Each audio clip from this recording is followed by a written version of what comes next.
Hey, how's it going, everyone? Welcome in. I hope everyone's having a great day. How's everyone doing out there? I hope that we're all having a good time.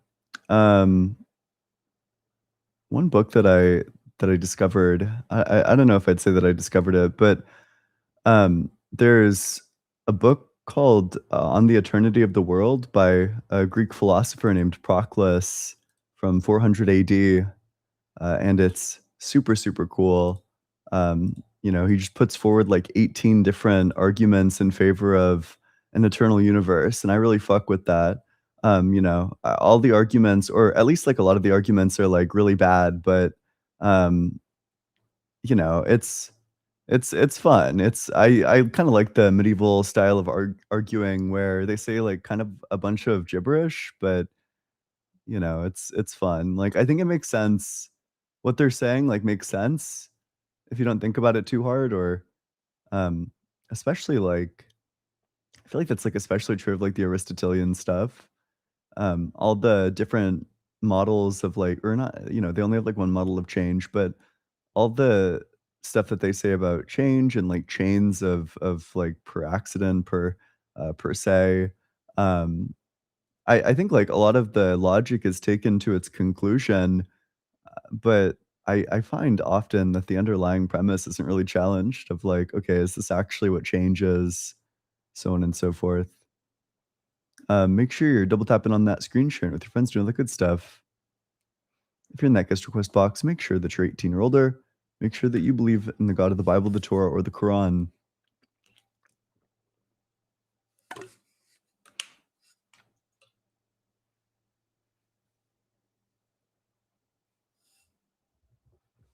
Damn, how the hell did my desk become so cluttered? All right, let's go to the very first guest.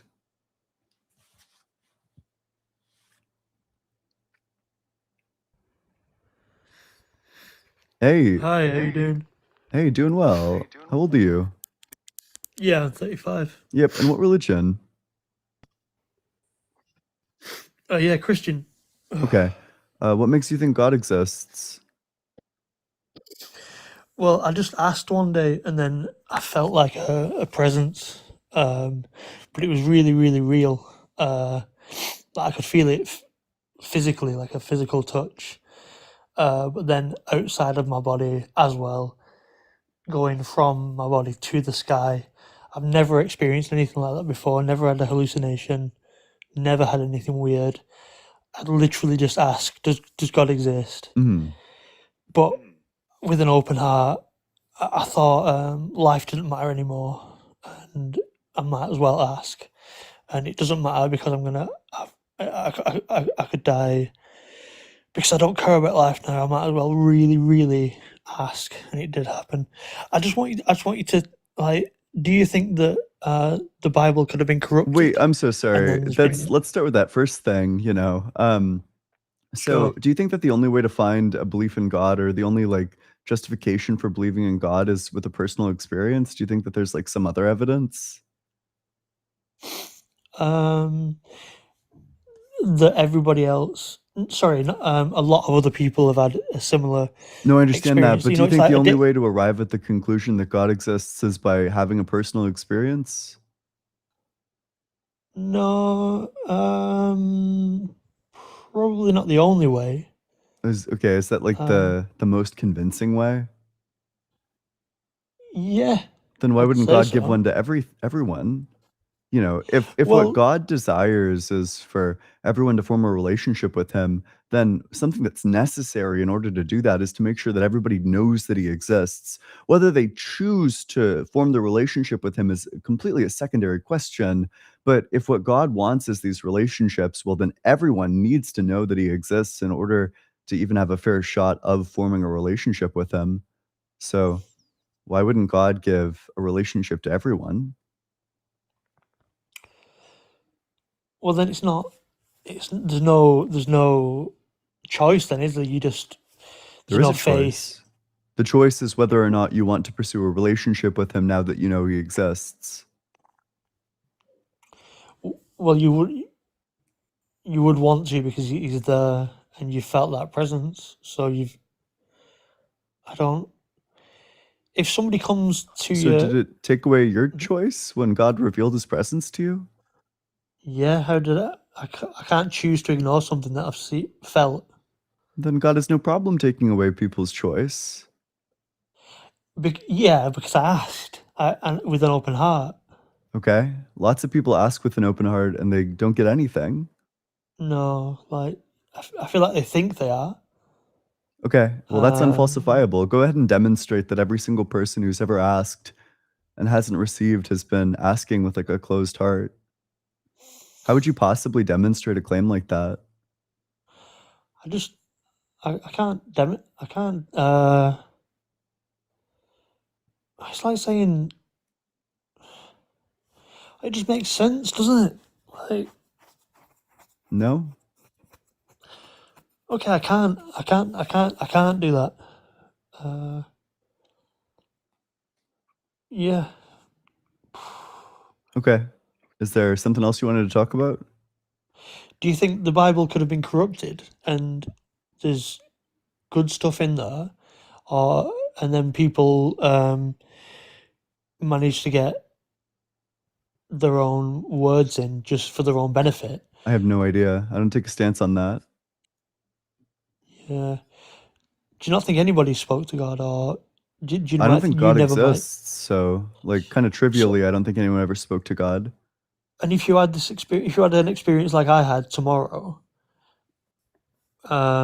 all this logic that you've been thinking of, would that not just all go out the window because you've had that experience? Well, I probably would. I'd probably have to reevaluate it a lot more But closely. the thing is, you'd still have all the same logic that you've got now, all the same reasoning, but it'd just be invalidated. And what would you do? Like, what would you do? Because I'd probably have to go through my work, see where I went wrong.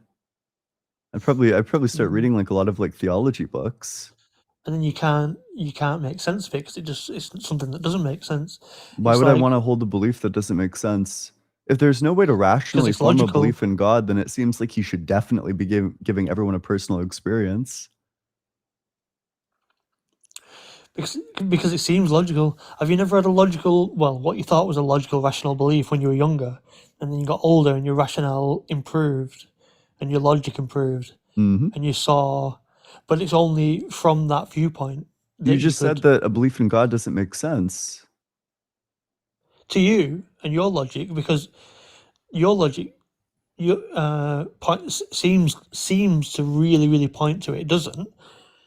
So it's like 90% of the logic seems to be pointing to the fact that it doesn't, but the 10% um, does. I But think I think you have a you can ignore the confused 10% concept of because logic. I take logic to be something like the laws of valid inference. If you have a logical argument for God's non-existence, if the premises are true and it deductively follows that God doesn't exist, well, then it would just be true that God doesn't exist. That's how logic works. It's not like a 90%, 10% thing. It's like a 0 or a 1 type thing. Either the argument is sound are or there it no isn't. is every sound argument a true argument? I don't know what it means to say like true argument, but the conclusion is true. If the argument is sound, the conclusion is true. Mm. Is there a completely deductive argument that says God doesn't exist? Hmm. Whoa, thanks, AG. Appreciate it. Yeah, I can present one for you. What? Do you Yes, think, please. yeah, do you think that God was eternally bringing creation into existence, or do you think he began to bring creation into existence at some point? Eternally or began? Yeah. Was God Eternally, always bringing creation into existence, or was there a beginning to God bringing creation into existence? always. Sure, then creation would have always existed, which means that he never actually brought it into existence. So that would be a contradiction. Uh, The other could route he not doesn't help have? you much either. If you want to say that God began to bring creation into existence, then the conclusion you're left with is that God changes. Can God not change? Not if he's the creator of time.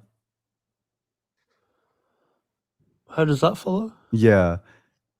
If God's the creator of time, then that means that God is outside of time. And if God's outside of time, that means that God doesn't change. The reason for that is because change supervenes onto events. You know, we have reality one way at one point, a different way at a different point. That's a change.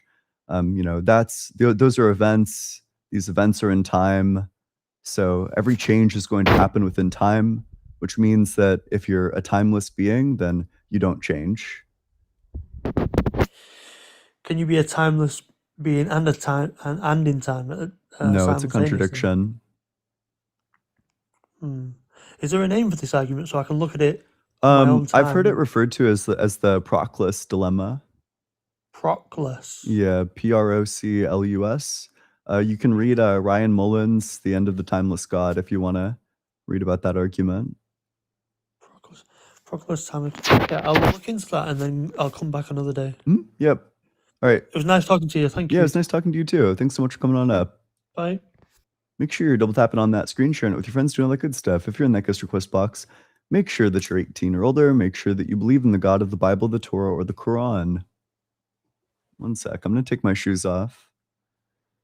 And then I dropped the little, this is like the saddest thing that's ever happened, but I dropped the little nub that goes to the end of the pen. And now I need to get the backup nubs. Isn't that sad? But hey, make sure you're double tapping on that screen, sharing it with your friends, doing all that good stuff. If you're in that guest request box, I ask that you be 18 or older.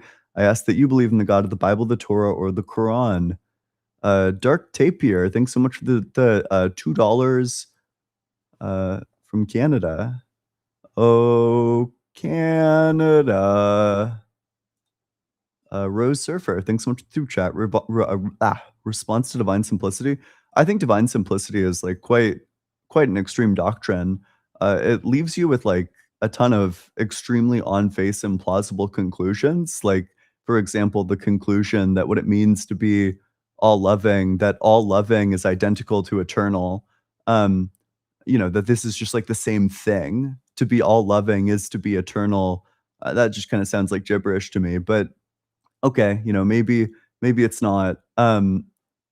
So there's like a number of other arguments. One of the things that's entailed by divine simplicity is divine immutability. So God can't change. If he's simple, the reason for that is because, you know, he doesn't have non-essential things. His existence is his essence, which means that you can't change and still be in existence, but he's in existence always because he's eternal. So there's no changing for the simple God, which falls victim to the Proclus dilemma that I laid out. I think it also falls victim to the question of like, does God know what time it is? I think that that's particularly difficult for immutability. Maybe there's like some B theory solution there, but no, I think it's like definitely like A theory gets the fuck kicked out of it. The A theory of time gets the fuck kicked out of it by the question, does God know what time it is? One sec.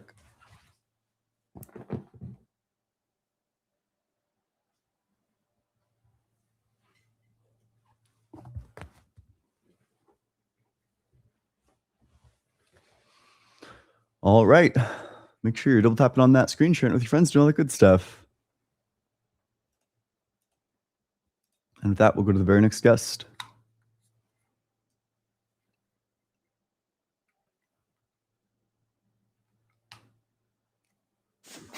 Hey, how's it going? Hey, can you hear me? Yep. How old are you? I'm 18. I just turned this January. Sure. What religion? I'm Christian Orthodox. Okay. By the way, can I say something? Yeah, go for it. It's a pleasure to meet you, bro. Like, I've seen your lives some other days, and I saw like the debates you guys have. Bro, it's crazy, bro. Yep, indeed. And by the, yeah.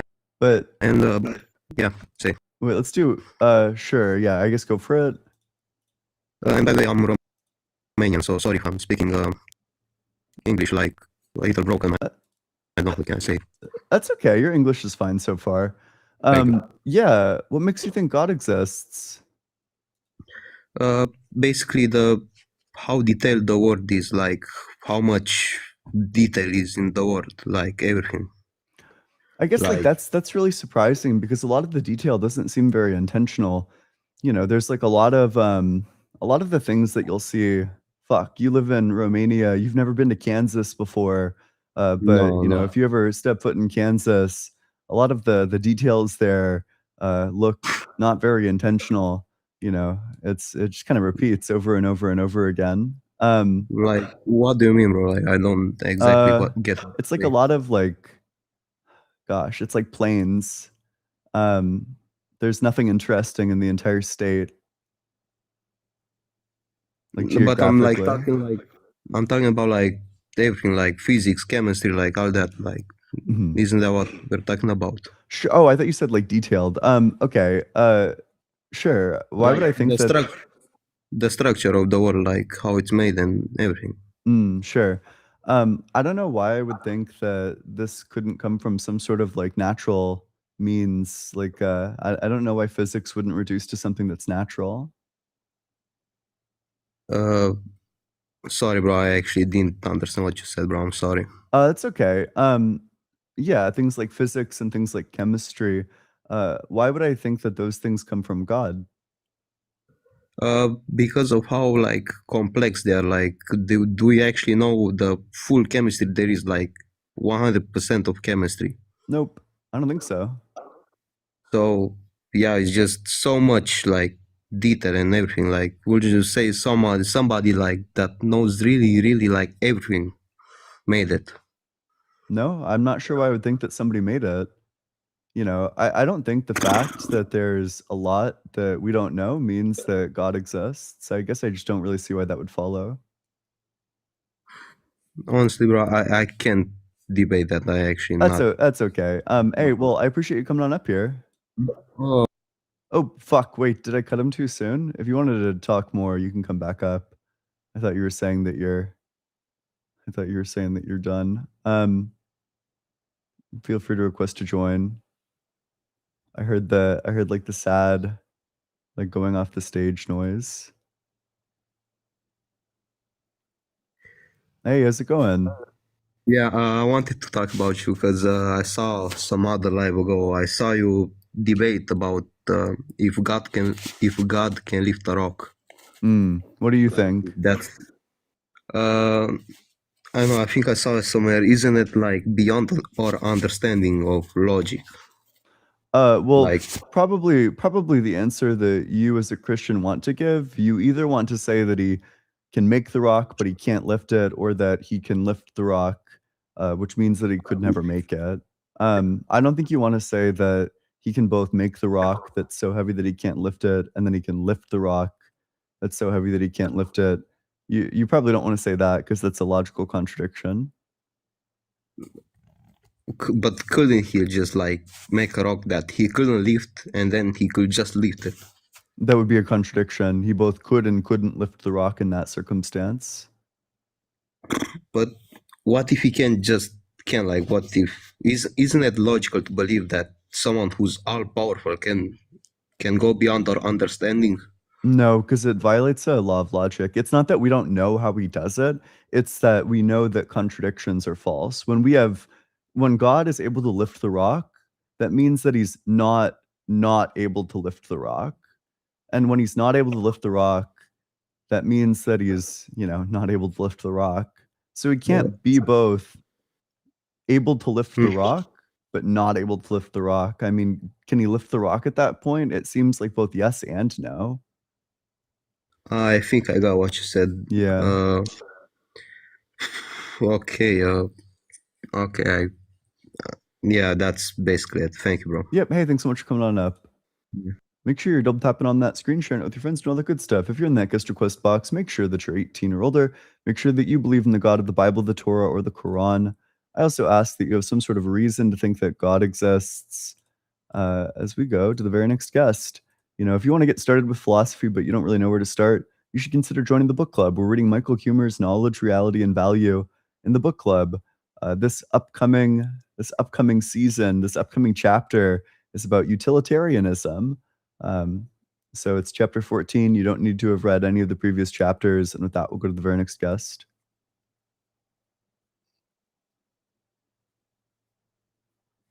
Hey, how's it going? Yo.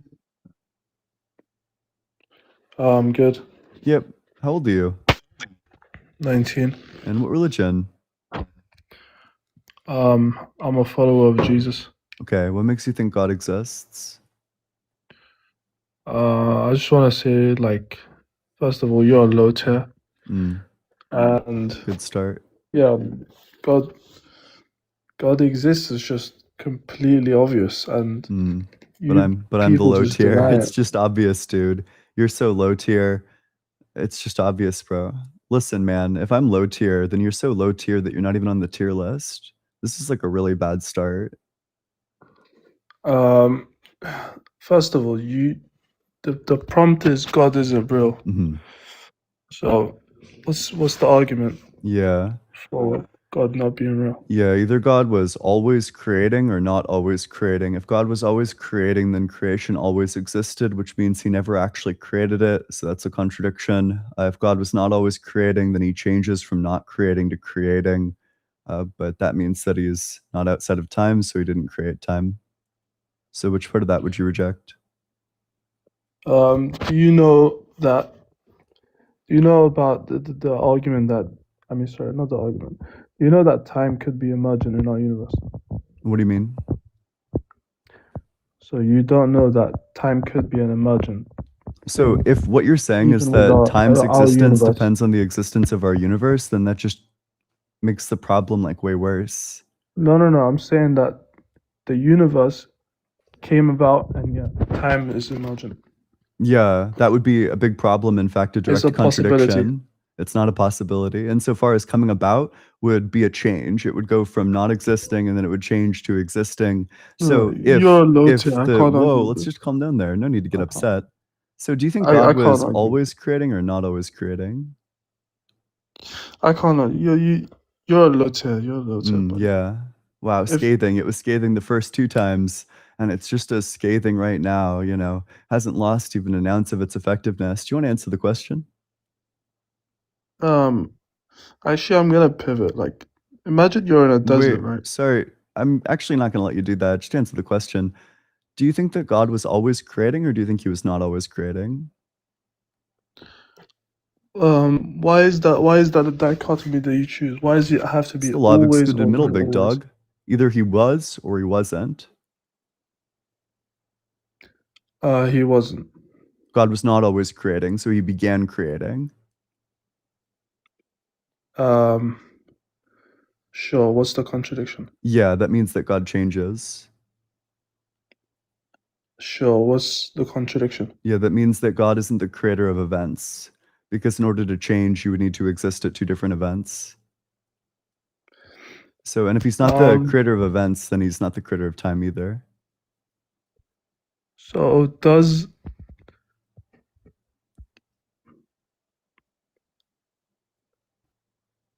so would you say that Just unlocked.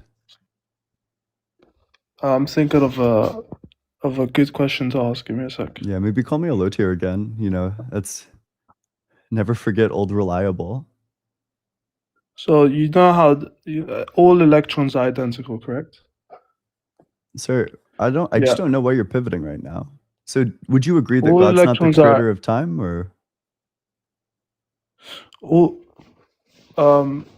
I would agree that God isn't the creator of time. So you don't Well- think God's an ultimate being? No, he is, but he just didn't create time.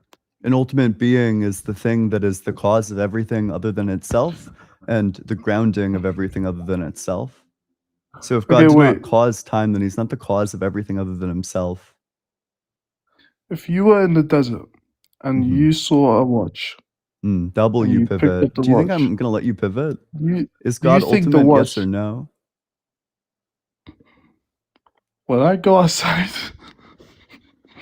and I look at the trees, Okay.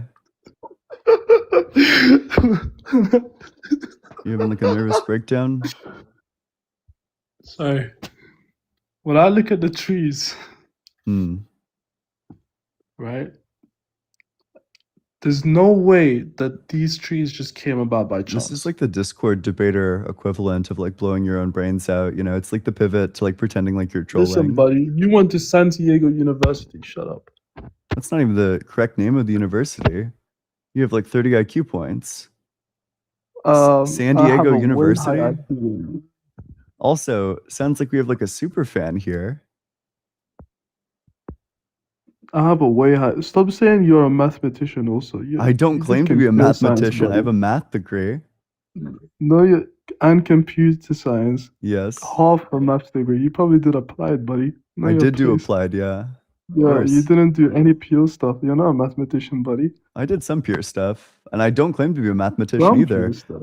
You probably struggled with that shit. I'm 19, No, buddy. I loved it. It was I'm 9. abstract I haven't math. finished it yet. Or discrete math was like the best class that I took. I loved it. Okay, so how many elements are in a cell with n elements? You gotta How many uncover your subclasses? microphone. You know, I'm sure for like a sorry. super genius like yourself, you know, it's like pretty trivial, Uh, but when you cover the a set microphone, it's with- hard for the sound to get through. When you have a set with n elements, how many subsets does that set have? Wouldn't it be like n factorial? Exactly.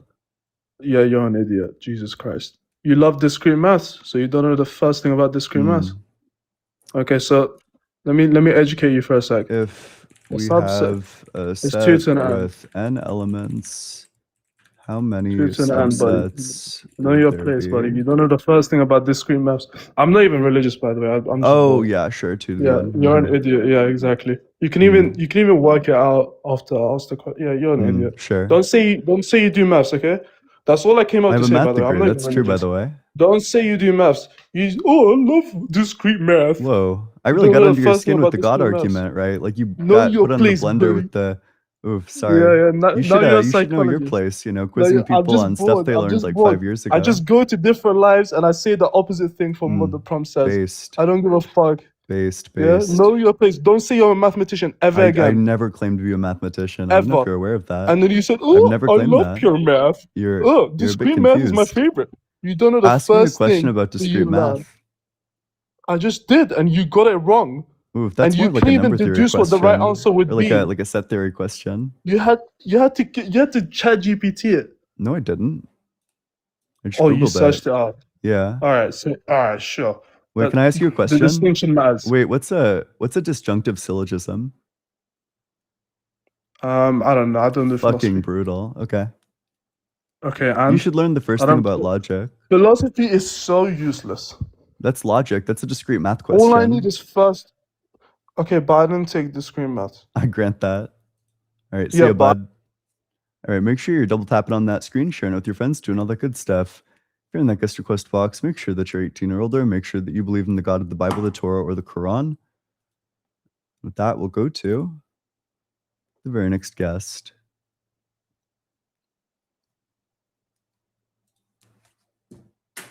Gah. Okay.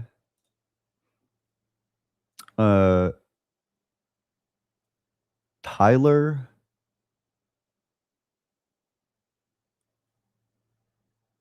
What the fuck? Tyler and Jersol, maybe? A response to the Eucharist miracle in 2008 with the heart tissue and the piece of bread. I think it's a hoax to get people back to the church. I don't know. I think the kind of the killer question for all these Eucharistic miracles is like, why do we not have? Why wasn't this sent to like a secular laboratory? You know, that's probably the question that they're not going to really have an answer for. Whoa, Nightman coming. Thanks so much for the super chat. Go Aztecs. Yep. Although there's lots of discourse about whether or not you should be like saying that. There was I know that there was like some talks at SDSU about changing it to like the Wampus cat, which is like a mythological cat. Yeah, it's from like Native American folklore. But no, I don't know. I don't know how like true it is that the school is like seriously considering changing their mascot. Oop, Chet, thanks so much for the TikTok gifts. Appreciate it. If you're in that guest request box, make sure that you're 18 or older. Make sure that you believe in the God of the Bible, the Torah, or the Quran. With that,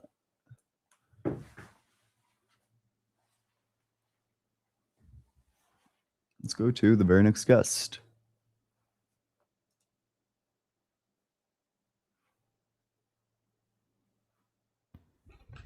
Hey, how's it going? Hello? Yep, how old are you? Oh, it's me. I'm 33. Yep, what religion? I don't have a religion. I just believe in a grand creator of the entire universe. Are you making a positive claim that God isn't real? Yep. Like, is that coming from, are you like a deconstructed Christian? Because, like, it seems weird to think that, like, just because Jesus may not have rose from the dead, that, like, God isn't real at all. I don't think I made the claim that because Jesus didn't rise from the dead, that God's not real at all. I don't think that God could possibly be the creator of a thing like time, for example. Either God was eternally creating time or you started to create time. If you started to create time, then he would need to change from not creating it to creating it. But if he changes, then he's in time, so he can't change. But then if he was always creating it, then it just always existed, which means that he never actually created it. So kind of like either way, it's like a dilemma, but either way, it turns out that God's not the creator of time. I mean, could, like, instead of like a creator for time, because for me, like, God is the, like, you could say creator of all things, like, in a way, like, you could just, I mean, like, you can take some truths even from the Bible or even other, like, religious texts, but I don't necessarily, fit in any of those religions. But I would say he's more like just like the grounding of reality. Would you consider creating and grounding to be the same thing? Not really. I mean, at that point, you'd be denying that he has free will or that it was like a choice or anything like that. And at that point, I don't even know why I would think that it's a mind if all that happened was that it flowed forward from his like essence. I'm not sure in what respect we would even say that that's like or like why we would think that that even needs to be like a personal being or like a being with a mind. Well, I mean, that would presuppose like free will as even like a value or something that's possible. Like, I don't know why it would matter whether or not God had free will. Like, if all things are necessary, then it would just necessarily follow from God that things are. Like, God would be the grounding for existence. It wouldn't necessarily be the case that God had to like intentionally make it so. It could just be a property of God itself. Like, time could just be intrinsic to God and existence could just spring forth from God. So, but at that point, why would we think that God is a mind? Well, because like God is just like the grounding for reality, like the bedrock of existence, and like you can Yeah, even look at I hear you, but why would we some then quotes in think the that he has a Bible. mind is the question. Like, why couldn't we have some bedrock for existence that doesn't have a mind? It would be more parsimonious. I mean, it doesn't even necessarily have to be a mind in the sense that you're thinking, but like definitely like okay, so like does a rock have a mind? No. But like, could a rock like is a rock contingent or like is it? Would you say it's necessary? Depending on how you're cashing those words out, if I understand the question correctly, you're asking, do I think that the rock exists in all possible worlds? Like, is it possible that the rock doesn't exist or didn't exist at this moment? Or did it necessarily exist at this moment? I'm going to hold that all the things that exist necessarily, though. Exactly. So if we say that reality exists necessarily, then there would necessarily have to be some bedrock to reality, whether or not it had a mind or not. It could even just like be a rock. Like if you look at the Bible, you look at Deuteronomy, it says he is the rock, his works are perfect, and all his ways are just.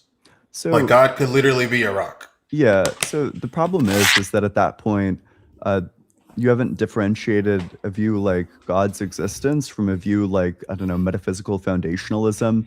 The idea that all metaphysical foundations are God, that there's like no such thing as like a metaphysical foundation that isn't just like theistic, well, that's just false. You could hold a variety of views about what the foundation of reality is. But the thing that makes the God view unique is that it has like a mind, that it's a personal being. And the way that you can determine that that's what people mean when they say God is, you can look to the way language is used. We refer to God as like he, him. We use personal pronouns to talk about God. We say, he did this, why this happens is only known to him, which would Right. indicate that whatever God is, it's a personal being. I mean, you could make it personal. You could even give it a name. Like it could just be like Doug, the rock god, even, but it would still be the bedrock for reality. The grounding for existence. We Is could just say this Doug, and maybe is maybe this he a has a troll? wife named Did I get Sharon. trolled? Fuck, I think I got trolled. Damn. That was like the long con. Holy shit, dude. That's fair enough. God damn. They really built up to that one. Can't be mad at that. Well, make sure you're double tapping on that screen, sharing it with your friends, doing all the good stuff.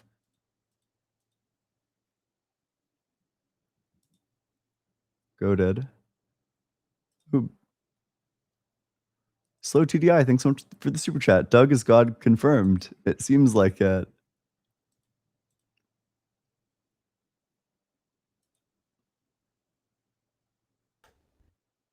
Hey, how's it going? Hey, how are you? Doing well. How old are you? I am 26. So Yeah. I'm actually really nervous, but I believe in God, right? I don't think I subscribe to any religion, but I just have a question for you. Do you think that it's possible that the problem with the logical consistency is that we're trying to explain and describe something that is outside of our perceptions? Well, specifically, it's not just outside of our perceptions, it's like outside of logic. In other words, like illogical.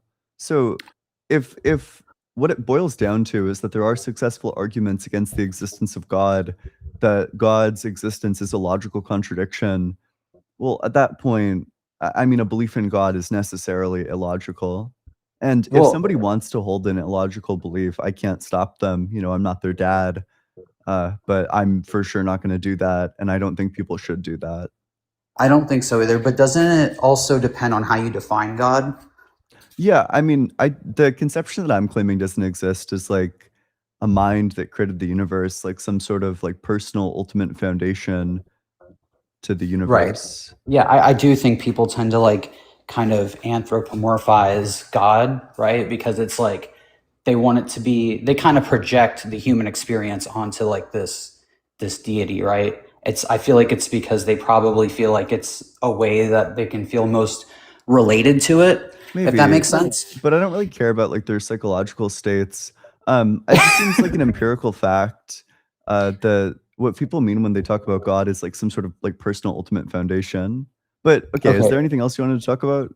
Yeah, probably one more thing, the time thing. Okay, so with the time thing, so could it be possible that if God did exist outside of time, right? Wouldn't it be possible that because we're in time, we can only perceive time? So relative to us, it did have a beginning and an end, but relative to it, I wouldn't say him, I'd say it. It would, maybe he is working on like a different level, if that makes sense. The problem is that God's all-knowing, so if something appears one way to God, then it's necessarily true in reality that that's how things are. That's kind of like the core issue, is that if God believes something, it's true. So if God believes that the universe always existed, then it's true that the universe always existed. But you're still using it from your own like human perspective of the fact of us being influenced by time.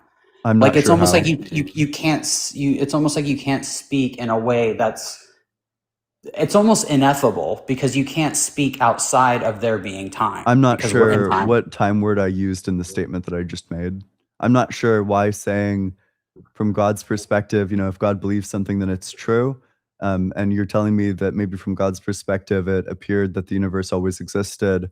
I guess I just don't really know what the time word there is. The time word there is always. Okay, sure. Did God always exist? Well, I can't. That's the problem, is I can't really say always. Well, I guess from my perspective, I would say always, but that from his or its relative perspective, maybe it wouldn't be always. Maybe it would be something else. You know what I mean? Okay, but at that point, then I mean, by your own logic, you placed God in time. Yeah. Well, I mean, it could pervade time, but also be outside of time too. No, Why not? because if you're in time, that means that there's like sequences to your life. You know, there's like different things that are true of you at different times. Whereas to be outside of time is just the negation of that. It's saying that there is no like sequential ordering of your life. I don't understand why that doesn't mean it can't be both. Because either God has sequential ordering in his life or he doesn't. Why does it? Well, I mean, there's hierarchical cause and effect too. There's not just temporal, and maybe there's like another one that it would use, or it would be in, or it would be of, that makes it able to influence things both outside of time and inside of time. That's great. That just doesn't resolve the problem. I mean, it's still going to be true. I mean, unless you reject like laws of logic, it's still just going to be true that either there's sequencing to God's life or there isn't. Either Okay. God's life includes past, present, and future, or it doesn't. I don't understand why it couldn't be both. The law of non-contradiction. The fact that contradictions are false. You know, if somebody tells you the sun exists, well, it's not going to be true that the sun doesn't exist. It can't both be the case that the sun exists and that it doesn't exist. It can't be the case that God has past, present, and future and that he doesn't have past, present, and future. It can if you're working on different dimensions. Nope. It's a direct contradiction.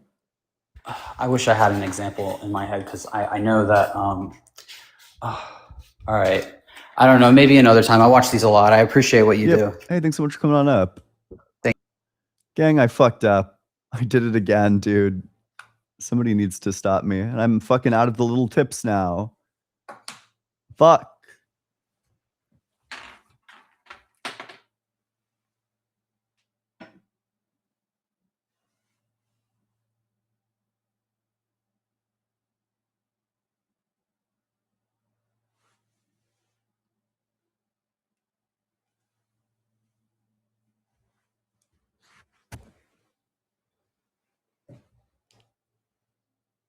Okay.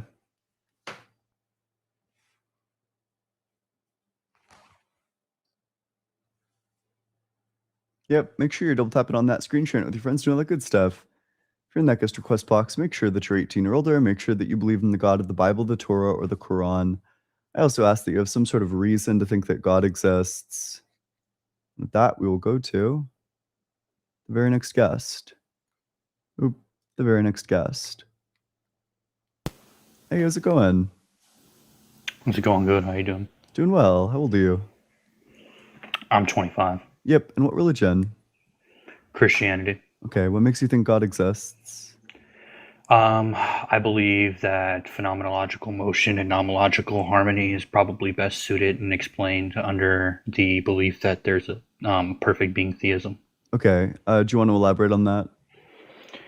Yeah, so phenomenological motion is just going to be the understanding that the disclosure of experience reality is going to be relegated to the temporal unfolding of giveness, and nomological harmony. Wait, is let's just going to, do the first one. Yeah, sure. We can move on to nomological harmony and later if you want.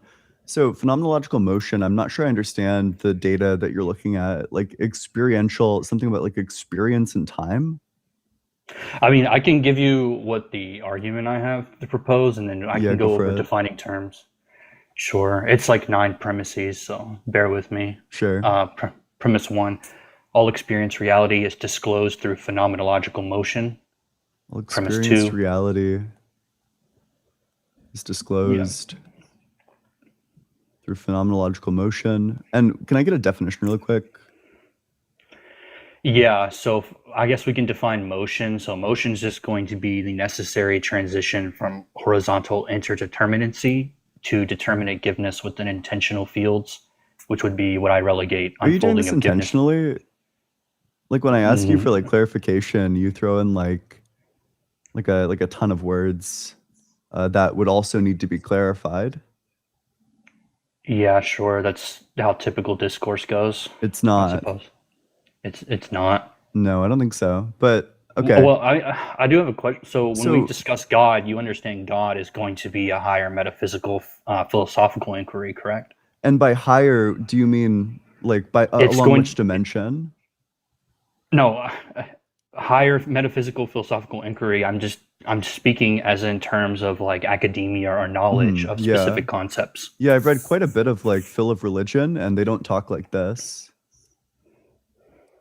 You've read so Phil for of Religion. example, They don't yeah, talk I like read this. people like I read people like Proust, like Rasmussen, people like Ryan Mullins.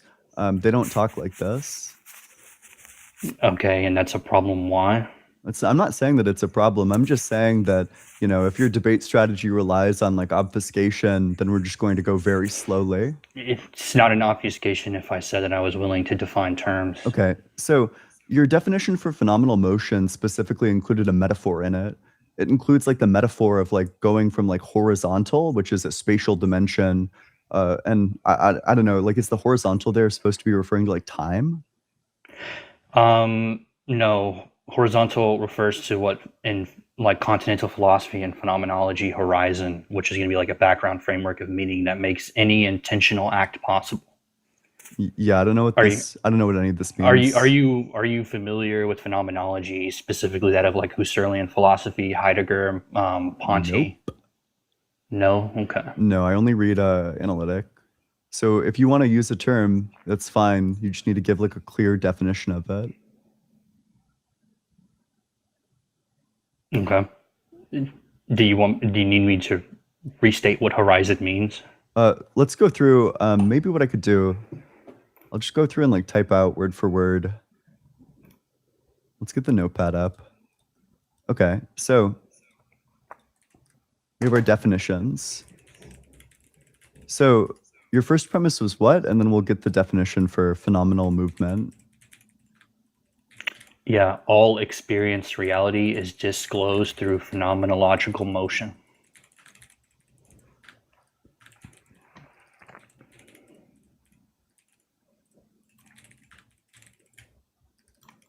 Okay, so phenomenological motion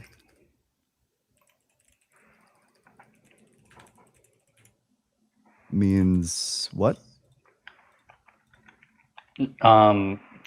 Phenomenological is just going to be things that are relegated to intentionality, or intentionality so far as what consciousness or experience is, right? So just basically experiences. And This just motion. means well, I understand what phenomenological is, but but like the words together, like the definition you gave earlier.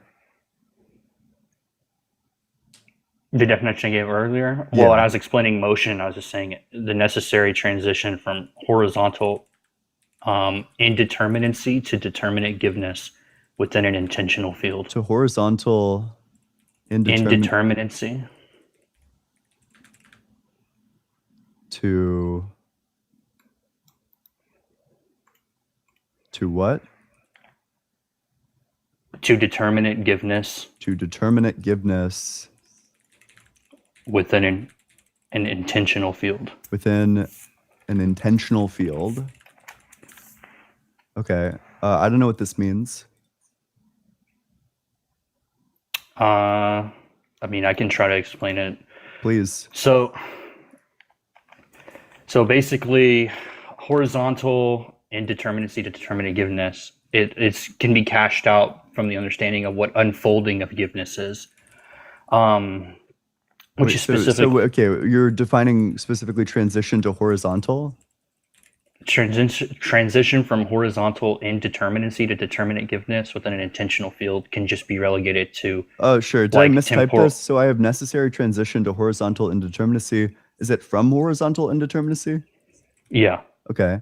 So transition from horizontal indeterminacy to determinate giveness. Mm-hmm.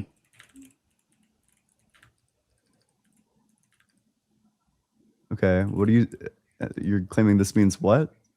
This just refers to unfolding of giveness. Unfolding of giveness. Yeah. And so unfolding typically refers to, or like the literal meaning of unfolding here is like a Mhm. spatial thing. So does your definition or like your further explanation include like a metaphor? No. So I mean, I can sort of explain Is it that, literal like, what this. unfolding? No. Like spatial okay, so it is like metaphorical. These are all just going to be in the realms of phenomenology and Husserlian philosophy. Okay. These are what these terms are relegated to. Sure. So does unfolding just mean like, I don't know, maybe let's take a definition of like giveness.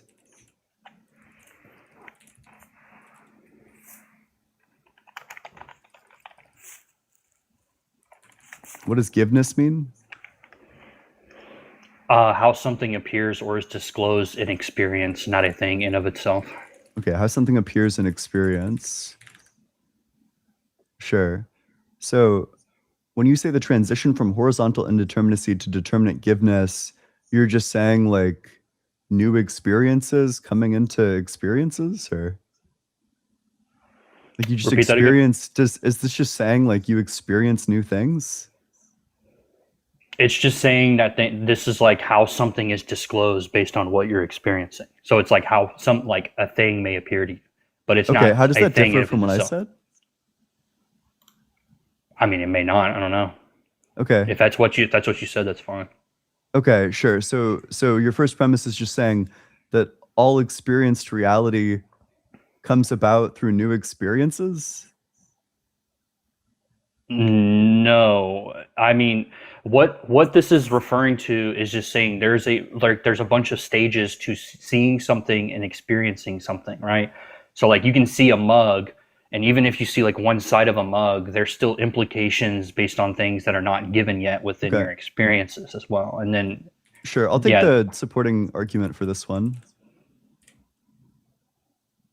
you want like P2, No, like a 1.1. Like what would justify the first premise? all experience reality is disclosed phenomenological motion. The justification would be the fact that we seem to have some sort of temporal disclosure of the things that we observe. So this is just saying that when we observe things, there does seem to be an application of like retention, protension, and primal expressions.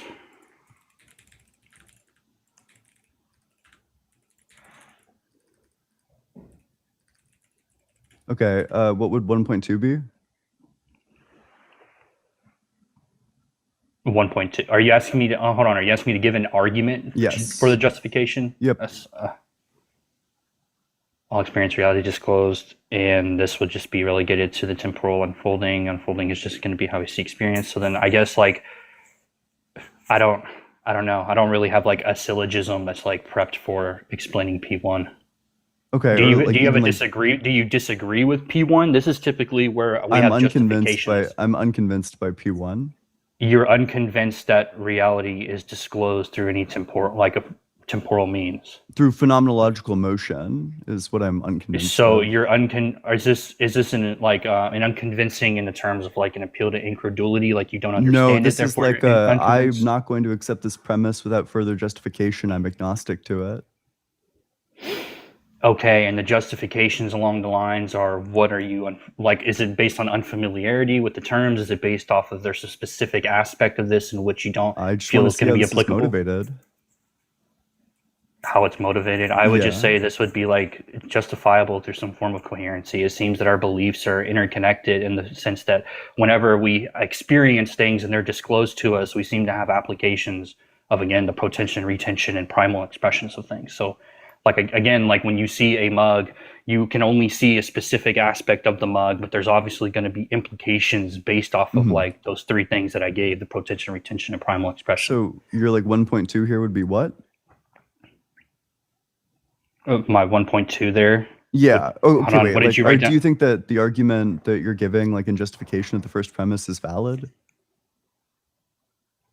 Invalid in what aspect? I'm Yeah, speaking like in if the natural. I'm premises are speaking in natural true, then language. the Do you find? conclusion is true. You are absolutely not speaking in natural language. Wait, how am I not speaking in natural language? I'm not giving you a Insofar as formal all valid. of these words are terms of art, these are not words that are used in like everyday language. It doesn't have to be used in everyday language. I'm just saying I'm not giving a formalization of Does something. natural language to you, like when you give an argument in natural language, does that just like you can use, like you don't need to give like a valid argument? Or No, I'm saying in terms, or I'll say it. I'm not giving a formal one. I'm giving an informalization of this justification. okay. But again, I'm getting very confused because it doesn't seem like but this what's is a the very argument conducive. for why I should accept that? What's the argument for why you should expect Yeah, for why I should accept like an informalization? informal argument. What's the argument for it? Yeah. I don't know. Okay. Do you need an argument for an exception of informal argumentation? Yep. Sure, informal argumentations can still be valid in the sense that they're expressing content and meaning of whatever sort of aspects that we're speaking of. So your argument for the validity of formal arguments is what? Or of informal arguments is what? This seems pretty not conducive and repetitive. Yeah. Are you gonna not engage with the conducive? substance? Yeah, it's like not conducive to a good productive discussion. Unlike phenomenal motion, the necessary transition from horizontal indeterminacy to determinate giveness within an intentional field, which of course just refers to the fact that we have a temporal disclosure of the things we disclose, and it includes like retention, pretension, and primal expression. Yeah. Oh yeah, and Husserli in philosophy and dealing with Heidegger and Ponti, that would be fire, and I understand that completely. But I'm willing to disclose again what those content means. It doesn't seem like you're very interested. Explain it to me like explain premise 1 to me like I was like 5. Sure. So premise 1 to you like you're 5. Yeah. We experience things. The way that we experience them is the term phenomenological motion. Phenomenological motion is just going to deal with the understanding that experience seems to come in stages, or it's like a dynamic intrinsic thing, right? It's not like a static property of experience.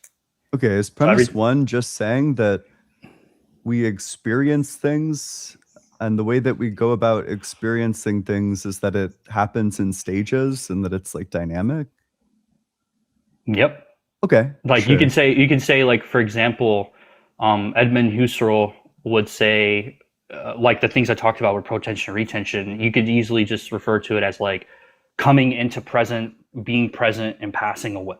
So there seems to be like stages that go along with experiencing things.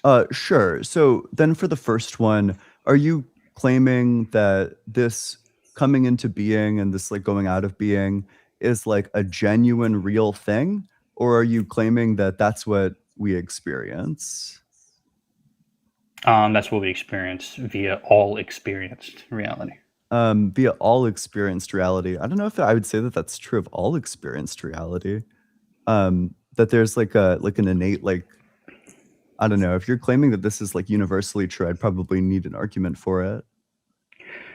In what sense are you applying the universality of experience? Like, what are you? You're claiming that there's like no experience that's not experienced in like stages. I don't know if that's I said true. they're not. That like totally could be true. I'm agnostic to it though. Okay. Well, I mean, the way that we would say it's not static and it's going to have to deal with like a structured flow, which is going to be the coming into presence, being present and passing away and such, would be that there's a form of intentionality. Intentionality is not going to be the same as what you probably understand it. It's going to deal with an agent an agent or a thing is conscious of X, right? You're conscious of something. You're aware of something. Okay. Sure. Wait, can you say again what you just said?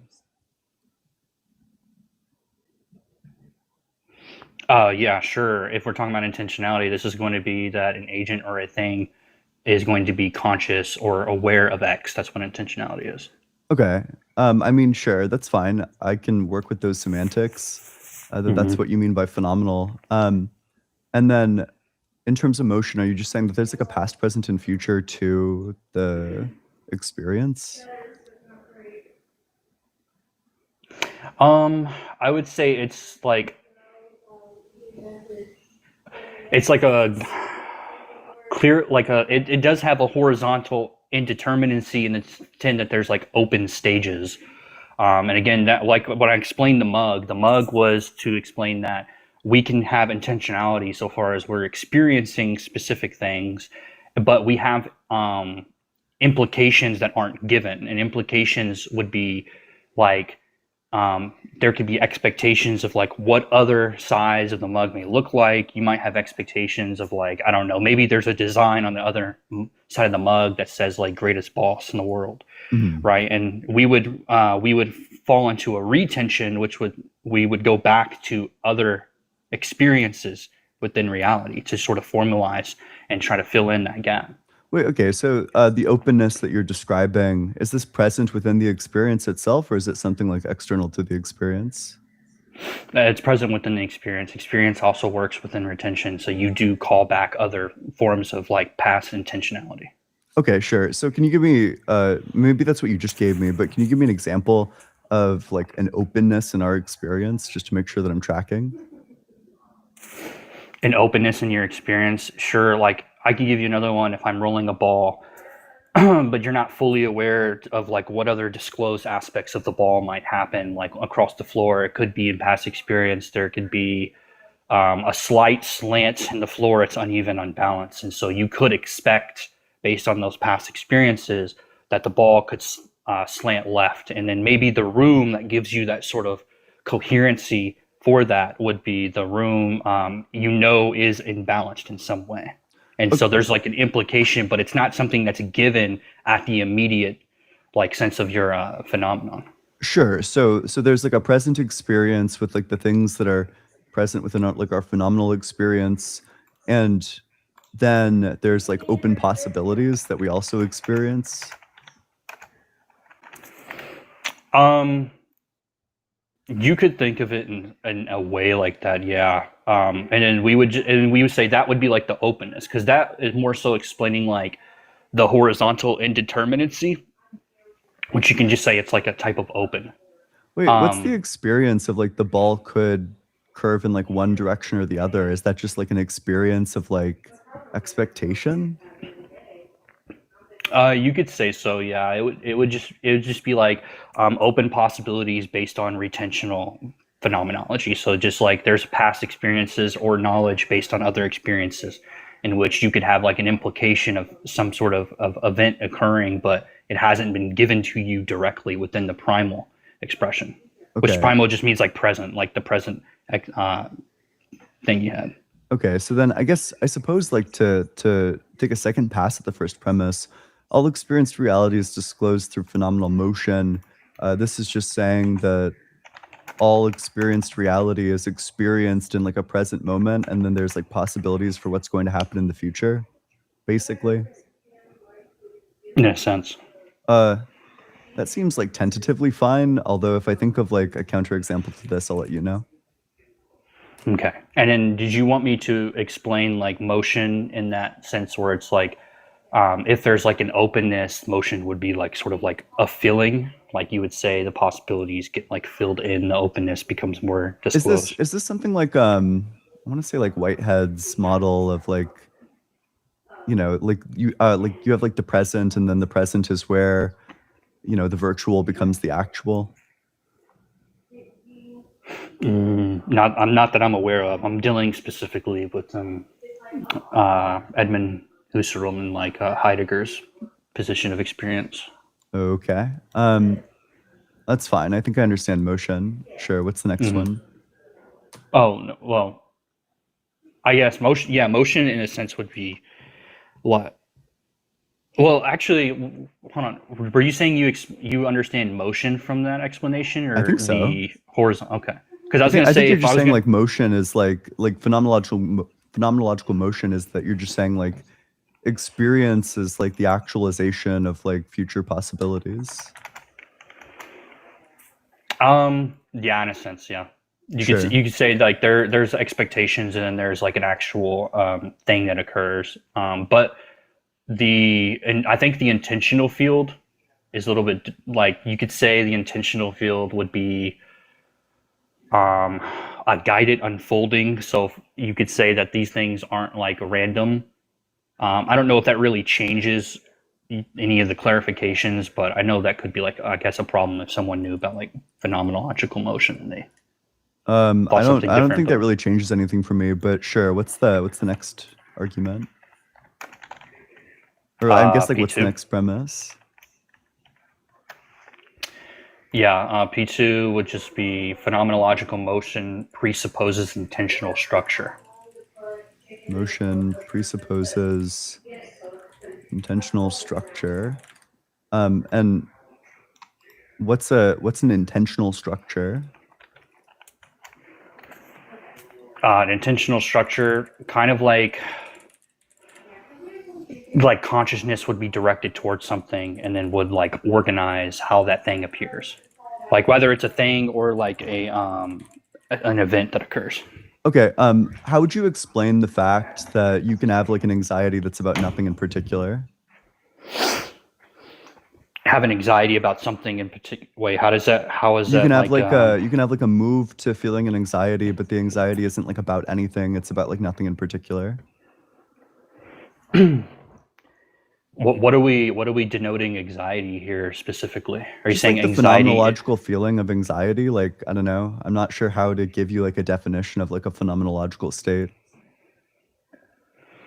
Anxiety. I mean, if we just want to say anxiety so far, well, I'm talking about consciousness. Like when I'm saying consciousness, it's just going to be the state in which you're aware of something, right? And then if your consciousness is directed towards something, the concept of whatever thing that you're anxious towards is still a directive order, right? Even if it's real or not, like not if sure it's how this- actualized physically.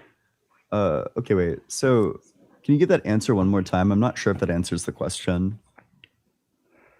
Yeah, if you say because correct me if I'm wrong, your question was, how do you explain being anxious towards nothing? Nothing in particular. Like you can just have like an experience of anxiety, but there's like nothing that you're anxious about. Okay, can you explicate like what nothing about would be? Like, are you saying this is nothing as in There like is you're no not aware object of of your it? anxiety. There's an anxiety, there's an experience of an anxiety, but there is no object of the anxiety. Okay, an object here is this going? Are you saying like a physical object? Or are you saying object is like there's not even a conceptualization? Like a mental object, in the same way that people might say like object of desire, just like something that it's directed towards. I mean, I could say there could be something there that's still going to be consciously directed. Okay, but then it wouldn't be presupposed. What? How does that even follow? What are you talking about? Insofar as there's specific phenomenological states that are not intentional, that is to say that they're like directed at something. Yeah, they're directed towards something and it organizes things on like how they appear, yeah. But what's the thing that it's directed towards in this case? Directed towards in that case, Yeah. whatever sort of retentional experience is going to be relegated to your anxiety. If you're saying like there is absolutely nothing, then I would just say there's no reason that you could be anxious. You'd have to give me like a reason, like you'd have to give me that there's like no conceptualization whatsoever in which someone is going to be anxious of. So then at that point, you're just going to come up against like empirical evidence against your view, which is that a lot of people with anxiety disorders will swear to you that they have experiences of anxiety, and this anxiety is not you know, they're not like anxious about a specific thing. They're just anxious. Yeah, sure. That anxiety can be relegated to some sort of like physical constitutions. I don't get how that's going to be explaining this sort of conscious intentionality here. But what is the consciousness directed towards? The consciousness is directed towards your experiences. So if you're experiencing anxiety, that's going to be an intentional structure in of itself. I don't get what this is like. How is the physical action of Sure, feeling but anxiety, let's say you don't unawareness have of like the exactly what it second order is? awareness. Let's say you only have the first order experience of anxiety, and that you haven't reflected about the fact that you're anxious. You just feel the anxiety. So what would the first order feeling of anxiety be like about nothing in particular? Like what would that be directed towards? That in of itself is still going to be an intentional structure. Your very feeling of being anxious is going to be directed towards the experience of feeling anxious can be directed towards like your physical attributes as well. Like what? Like whatever sort of medical phenomenon would explain unexplicable like Is that a anxiousness. part? Is like your neurochemical transmitters a part of the experience? They can be, depending on whatever your metaphysical backgrounds are, but I'm just saying that's still going to be a sort of intentional structure. It's directed towards the fact that your body is doing something in which you're feeling anxious, and that feeling of anxiousness is of it itself an intentional structure so far as your consciousness is going to be directed towards it. But are you saying that it's about itself? No, I'm saying under your view, when you were talking about anxiety, and anxiety is just going to be denoted to a physical sort of aspect in which like they're anxious physically, but they have no mental acuity towards a specific thing. I would say then what the sort of understanding or experience of your anxiousness is going to be relegated to you experiencing those sort of physical things. Like it doesn't. It's not really like it doesn't really. Okay, maybe I'll just like type it out because I have no idea what your answer to this question is still. Okay, so the question is, when you feel anxious, but it's not about anything, but it's not anxious about anything, what is the experience directed towards?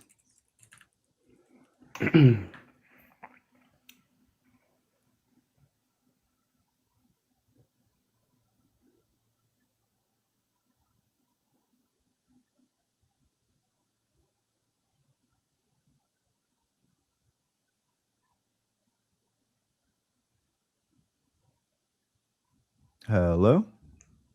Yeah, did you ask that question again? Yes. Yeah, I asked you that question. When you feel anxious, but it's not anxious about anything, what is the experience directed towards? The experience of your anxiousness will be directed towards what you said in the empirical data, which is going to be relegated to your physical constitutes. So empirical data relegated to what? I'll just say physical events. To physical events. Yeah. So you said empirical data. Empirical is going to be the things that are going to be physical, correct? And so, wait, what? Yeah, empirical data. I'm just gonna say that it's going to be the study of something like sense perception. Do you mean something different? Yeah, your sense perceptions would be that of like physicality, would it not?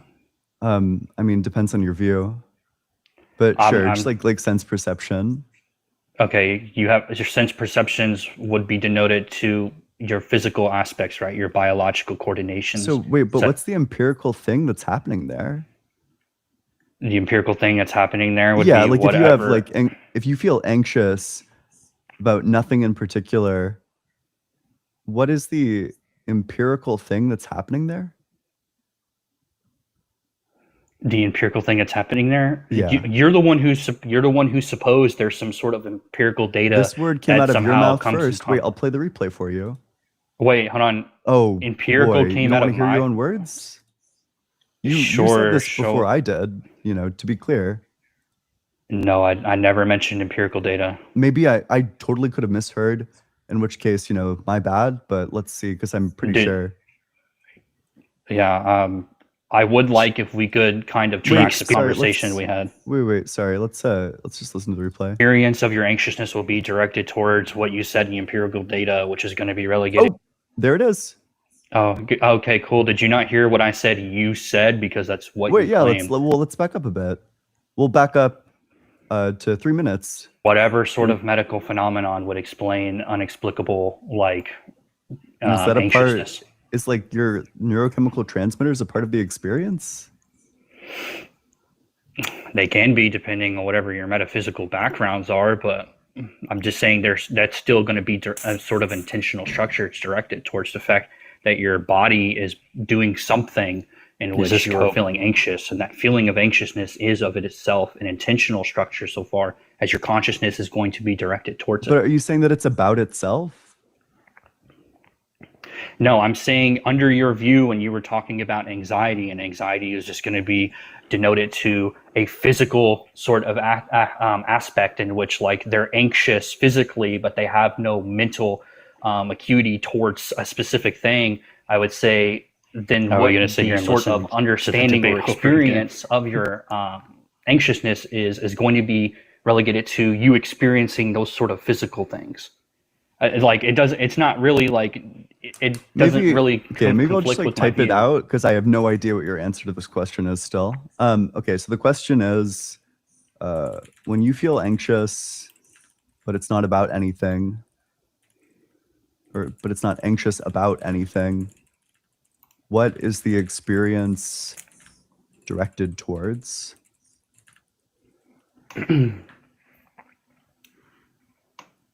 You're about to say it. Let's hear it.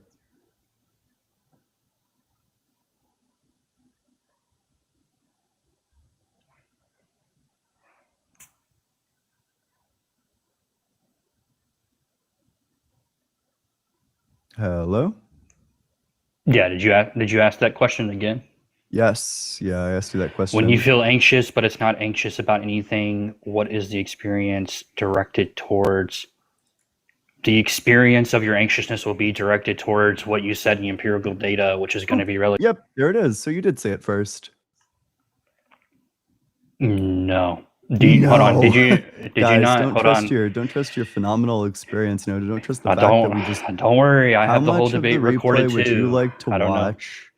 know. Don't worry. When I post it, we can watch it together, and then you can see that you didn't track your conversation. Wait, so do you want me to rewind? What I'll do for you on this day, we'll rewind to the start of the conversation. We'll throw it in 2x speed, and then with that, I'd rather we can not. arrive This to see just sounds like you're wrong on this.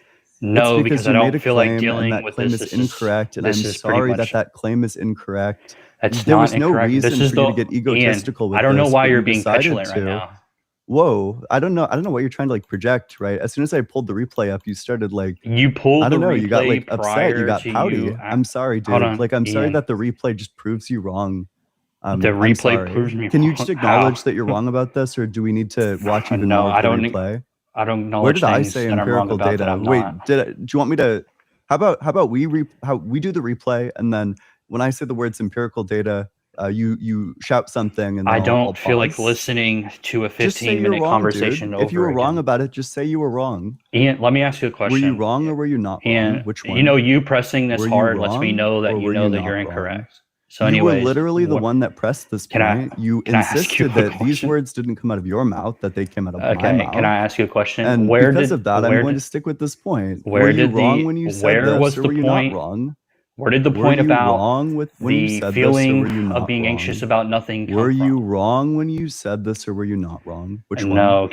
Okay, then let's watch the replay, dude. If you don't think you were wrong about this, then let's start the conversation. This is back horrible. At the beginning, we'll throw into it, and it includes like as soon as the words empirical data come out of my mouth, you can say something. This is horrible code. You think it's cope? I agree. It's horrible cope. I wish you would stop doing it. You know, yeah, and you're not addressing the point. Display for everyone. I really wish that you would do less of it. Like.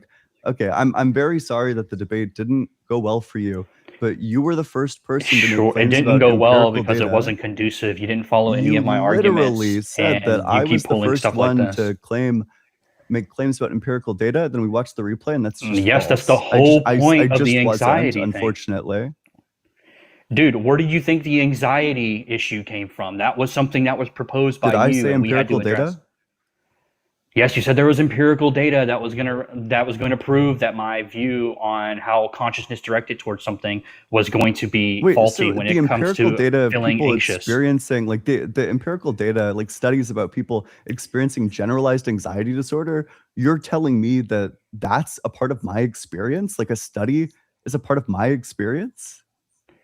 No, I'm just telling you. You brought up the not the understanding, the point of empirical data to sort of Oh, back well, if up the that's what claim you that mean, my then view is going to be yeah, incoherent. my bad. Then I actually did say empirical data first. I just, that point is like so All right, on thank you face, for the like concession. I don't. obviously wrong that So I you just didn't think that you'd be proved to stupid everyone enough to here make a you just point like wasted that. 10 You're minutes of literally everyone's saying time. that there is studies within my experience, that it's a part of my like sense perception to What is have this like projection? a fucking like study like embedded into it. So That's okay, ridiculous.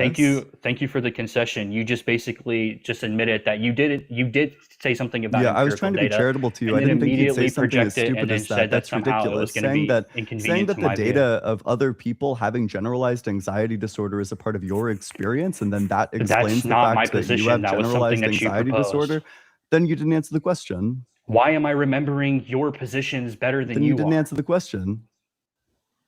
What question? It's Can you literally on stick the to the actual screen. topic? It is The empirical genuinely data on the relegates screen to in front of you. physical It's events. highlighted even.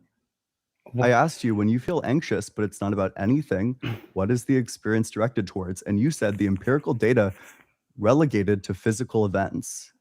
yeah, it's So based you're on your saying that within the proposition. experience itself is the empirical data of the fact that like people have generalized anxiety disorder. No, I'm saying based on your proposition of saying that there's some sort of empirical data that was going to relegate my view to be incoherent, or at least not going to be sufficient for Because you're explaining denying the conscious existence of people directiveness. like that. I'm not denying the existence of it. I said the conscious directiveness is going to be towards the physicality because that's the only other logical explanation. You said for that it was directed empirical towards data. the empirical data. Yes, the empirical data that you proposed, dumbass. That the anxiety is towards empirical data. When a person is I didn't feeling say the anxiety generalized was anxiety towards empirical disorder, data. wait, What are you okay, talking about? so I guess just to put this into perspective, I'm explaining this what the guy's like empirical data would absurd be. claim is this: that when a person feels generalized anxiety, that is to say, anxiety about nothing in particular, what they're actually saying there is that they're anxious about the empirical data that people have generalized anxiety disorder, which is ridiculous. No, the explanation of the empirical data, as I said, relegating to physical events, is going to be the only logical explanation for your proposition of empirical Okay, data wait. somehow So relegating my view to absurdity. then maybe you could answer the question: what is the experience directed towards? The experience would be directed towards the whatever physical aspects are going to cause the anxiety. Okay, whatever physical aspects, and are those a part of the experience? Yes, we experience our physicality, yeah. And that deals Okay, with the whatever data physical sensing. aspects cause the anxiety.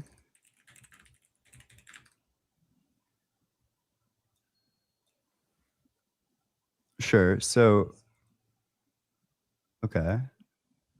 So you are saying like my neurons are a part of my experience. So like I experience my neurons?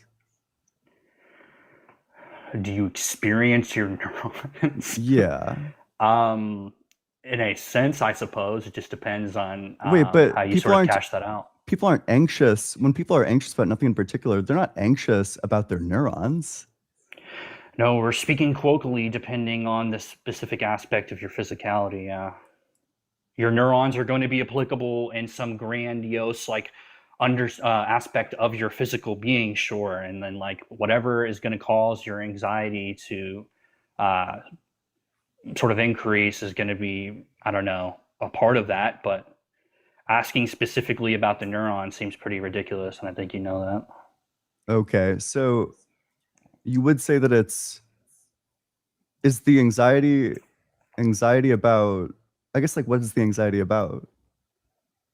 Dog, I've answered this at least 4 times. You got to track and actually Because understand every what I'm answer that you explaining. give is like nonsensical. You No, said that the every answer I anxiety gave is was about the the exact physical aspects. When a person is anxious about nothing in particular, they're not anxious about like their neurons or like their neural chemistry, but that's the answer you keep giving. No, I'm saying that those sort of physical aspects are what are causing the anxiety based on I your understand they're proposition of causing empirical it, data. but what is the experience about? The experience would be about the thing that is causing your anxiety, which would be whatever sort of So you think these physical people are aspects. anxious about the thing that's causing the anxiety? No, when I say about, Okay, I'm talking about the conscious geez. directiveness. If you're saying there's a specific conceptual understand the question? It's understanding, literally on screen. okay, and you said there. Because I've said you give me an answer. I ask the question, you give me an answer. I put your answer My back into goodness. the question, say it back to you, and then you get frustrated and say no. No, I'm not frustrated Okay. in that. I'm frustrated that Sure, let's try this one more time this is then. woefully ignorant. When you feel anxious, but it's not about anything in particular, what is the experience directed towards? Okay, so anything particular, we've already answered that. Anything particular you seem to claim is going to be lack of conceptualization, right? Claim lack of conceptualization?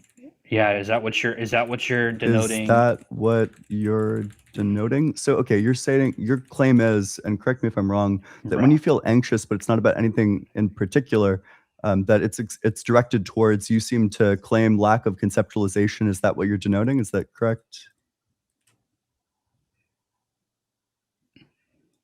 This is so low tier, it's ridiculous. This is No. so low Is tier. the question supposed to be about what's meant by nothing in particular, guest?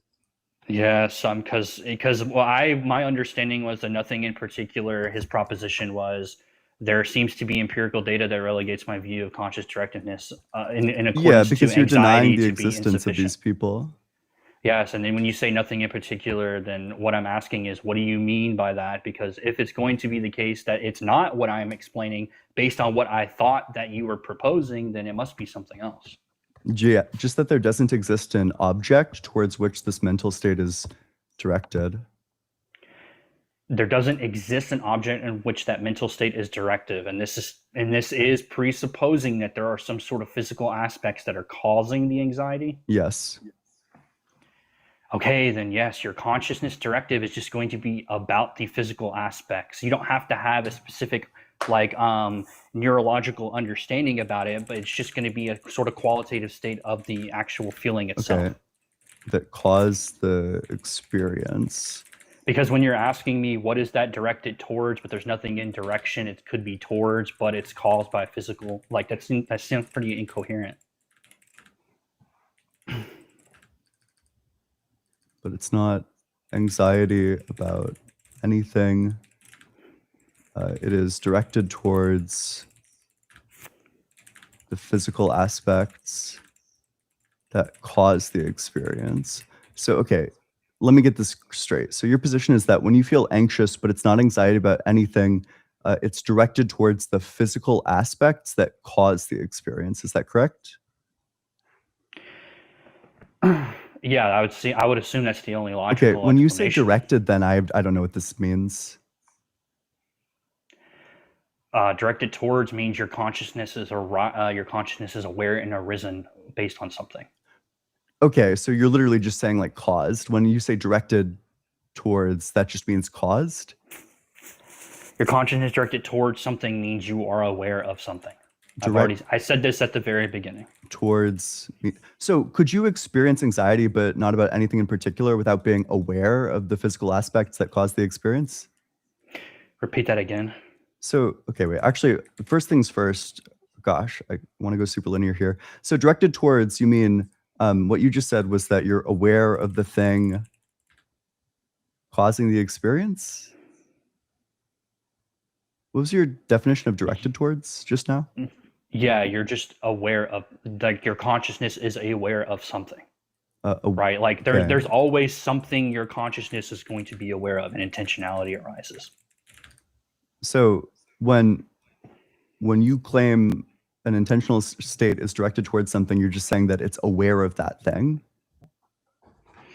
I'm aware of it in the sense that intentionality occurs, and intentionality is going to be the awareness based on what your consciousness is aware of. Yeah. Sure. So then the important question that I want to ask, can you feel anxiety about nothing in particular without being aware of the physical aspects that cause the experience of anxiety? No, the anxiety itself is the thing that your consciousness is directed towards. So, okay, maybe I'm just like not understanding you. That's But pretty this, evident. okay, this seems to be saying like the absurd claim that when you feel anxiety, but it's about nothing in particular, that you have awareness of like the neuroscience facts that go into you having like a generalized anxiety disorder. No, I don't think you're aware of the neuron facts. You brought that up, and I told you that that's pretty ridiculous. And I said that the neurons could play some sort of role in your physical aspects, but I'm saying the anxiety, if it is the case that it is elicited based on some sort of physical aspects, whatever that may be in the realm of like, the medical field and how they may explain it, you're aware of that fact that you are anxious, that your consciousness is directed towards the fact that you're anxious. I think the issue here is you seem to be falsely equivocating anxiety with consciousness, like especially when the way that I'm using the term. Would you agree that there's like specific neuroscientific facts about or for what causes the experience of anxiety about nothing in particular? Did you hear what I just said? Yeah, that you think that I'm conflating between consciousness and anxiety, but Yeah, I think you're how do you think using. that I think answers my question? no, I think it answers that we've been spending about like 15 minutes on this. I don't think you Can I just get like understand the yes your or the burden no, maybe? or your problem. Yes or no for what? Is there The question that I neuroscience? just asked you? There is Yeah, is there a neuroscientific facts that cause neuroscientific the experience of fact? exact, but nothing in particular. Neuroscientific in what aspect? What are you talking Just about? that there's like a fact about your brain that would Yeah, fall under there's like the domain of neuroscience. there's some sort of biological fact that you can say is prevalent during the occurrence of whatever like physical thing you're talking about. I don't get what this has to do. Like this doesn't seem like you're actually Just calm down. Nothing engaging to be with the upset argument. about. No, I'm not upset. I'm just You sound upset. I'm confused. So, a single biological or a single neuroscientific fact. Okay. Can I experience anxiety about nothing in particular without being aware of a single neuroscientific fact? Yeah. Oh, then we have a contradiction. Sure, give me a logical contradiction. Yeah, there. sure. Let me type this out. I'd love to see this. I can experience anxiety about nothing in particular without being aware of a single neuroscientific fact. If I experience anxiety about nothing in particular, then that experience includes an awareness of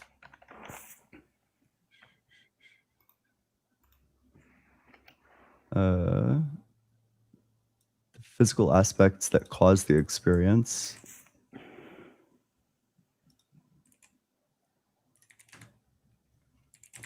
The physical aspects that cause the experience.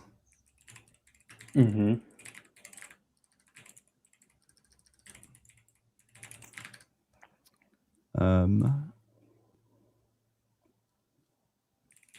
Are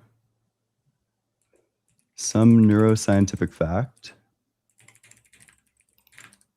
So the contradiction would be, I am both not aware of any neuroscientific fact and I am aware of some neuroscientific fact.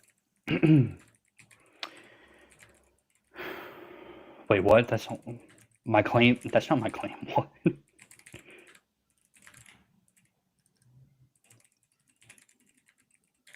Okay, so which of these three things are you claiming you didn't say? I can hold on. Let me read this. I can experience anxiety without nothing in particular, without being aware of a single neuroscientific fact. Yeah, that's not a problem. If I experience anxiety about nothing in particular, then that experience includes an awareness of the physical aspects that cause the experience. 3, the physical aspects. Okay, what's the problem here? I imagine you want to reject 2, right? maybe I'm not tracking, but Hold Yeah, on. If the- I the problem is experience that it's a anxiety about contradiction, nothing in right? particular, then that experience includes an awareness of physical aspects that cause. Yeah. So when I say aware of physical aspects, like, are you somehow denoting that to mean that I have to have some sort of like academic level understanding of my biology? Just like you need to be aware of the fact in the same way that, we're aware of other facts. I'm using it in the standard way. When I say, are you aware that you can't park here? Or that, sorry, it's not a proposition. Or no, I get it's a proposition. Sure. But Yeah. I feel like the issue here is there's obviously going to be greater context to this explanation. So, first of all, the context is going to be based on your proposition of empirical data somehow relegating my view But to which absurdity. one do you reject, or? No, I'm saying that that's not. Do you what not that understand means how in this terms is of a the context. contradiction? How this leads to a contradiction? Yeah, what do you mean when you say awareness of that thing? Because it sounds like Whatever if I'm you aware mean of when you being said aware when- earlier. aware earlier. Yeah, when I Ye- say aware, I'm just gonna say that there's some sort of conscious intentionality that's occurring. Okay.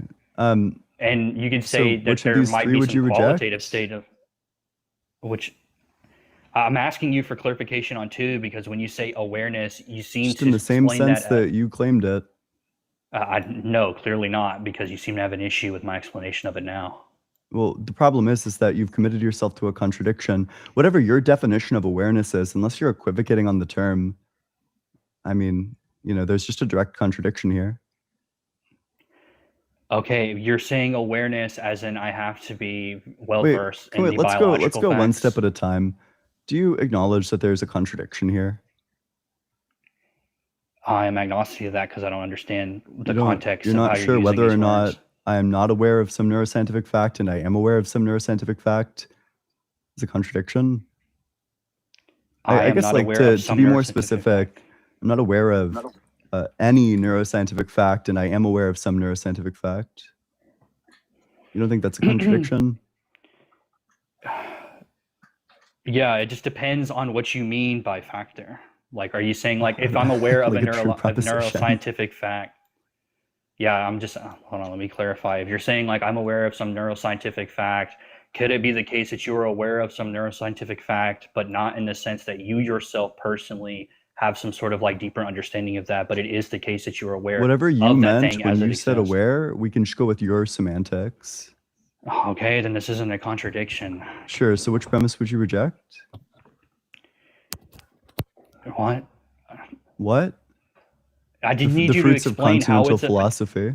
Yeah, I know the fruits of someone who doesn't understand any of the terms. There's the or concepts that contradiction I'm that's right using. there in front of you. Which one do you reject? Yeah, if you're using aware as in you yourself personally have to be academically premise, versed in the bud? biological. Are you like a I don't know, allergic to clarifications Yeah, I'm and super contextualization? autistic. I need you to tell me the premise, either one, two, No or three. shit. Yeah, sure. Yeah, I have Can you go ahead and I have a explicate a little bit disgusting more? fetish for getting clear on the premise that you reject. Wait, hold on. Wasn't it just something you just said that you're autistic and you actually are allergic to contextualization and clarification? No, what I'm allergic to is you trying to dodge. Do you reject premise 1, 2, or 3? Oh, I'm trying to dot, buddy. We've been stuck on P1 Premise for 1, the past premise 2, hour. or premise 3? There's a contradiction in your worldview.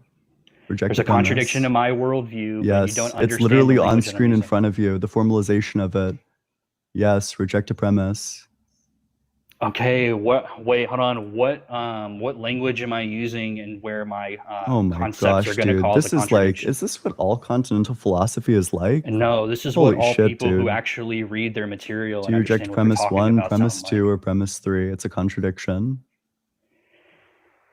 Okay, let's go back to the clarification. So, what Your are you semantics, meaning dude. when It's you your say? semantics. You said If it. it's my They're if it's your my semantics, then Which sure premise you do you can. reject? Hold on. Yeah, if it's my semantics, then the clarification I just gave 5 minutes ago should be sufficient. Yeah, which premise do you reject? Premise 1, premise 2, or premise 3? This guy is deaf. It's your or- semantics, dude. And okay, so I just gave you the clarification 5 minutes ago. Do you Do you remember reject that? premise 1, premise 2, or premise 3? Okay. It seems pretty clear that you kind of signed out from this debate and you're Okay. just reducing Well, yourself to steamroll. what I'm not interested in is letting you like schizo ramble. So what I'm going to have you do is I'm going to direct you towards the premises. Is schizo rambling meaning that I'm using correct like philosophical contextualization? What you can't do for when some I'm reason speaking is about track these like a concepts? basic argument. Oh, I can't track a basic argument. Unironically, Okay, so- like unironically true, yeah. It seems like we're getting a little bit less productive than we could. So, guest, are you saying that on your concept of on the relevant concept of awareness, there's no contradiction between 3 and the preposition right under 3, or because it seemed like that's what you were saying earlier, but I don't think you understood that, right? So my clarification was you can not be aware of any neuroscientific fact and be aware of it in the sense that you personally may not have some sort of like explicit biological understanding of this neuroscientific fact, but it's the case that you are aware of a neuroscientific fact that does exist. Yes. Okay, wait. So what's I don't know that. Sorry. I just want to. Yeah, so no, you go for on your use of the term aware, it can be true that I'm both aware of some fact and not aware of some fact. It just depends on what, because he was same the one sense who in was both. proposing same sense Yeah. in both of awareness. Obviously. This So was that this seems was like you can't be understanding of wanting to say fact. that, right? Sorry. That's my bad. I interrupted you. Can you say that again? Sure. I mean, look, I'm just going to concede the context of that, and I'll just say, sure, this is a contradiction. Where, in my view, specifically, am I making this contradiction? We'll just go that's there. that's a bit of a problem, bud, because contradictions are false. No, clearly. Well, now what's in asked you contention is whether you're committed to the contradiction, right? Yeah. No, I'm asking specifically where within my view that I proposed am I committing this contradiction? Well, I mean, I asked you these questions. Specifically, your claim is that Dog, I'm there's asking you a always an question. I aware. need you to Yes, answer yeah, this. This it follows wasn't from to your go- second premise. My second premise? What second premise? Yeah, specifically the clarification on your second premise that was given when asked about what intentional structure is, that like consciousness is directed towards something. So I gave you a counterexample, an experience that is not directed towards something. And then you said, actually, no, it is still directed towards something. It's directed towards, the underlying fact. So I got clear on like what directed meant. And you said like aware of, but then that's a big problem because you can, in fact, have anxiety about nothing in particular without being aware of the facts related to neuroscience in your brain.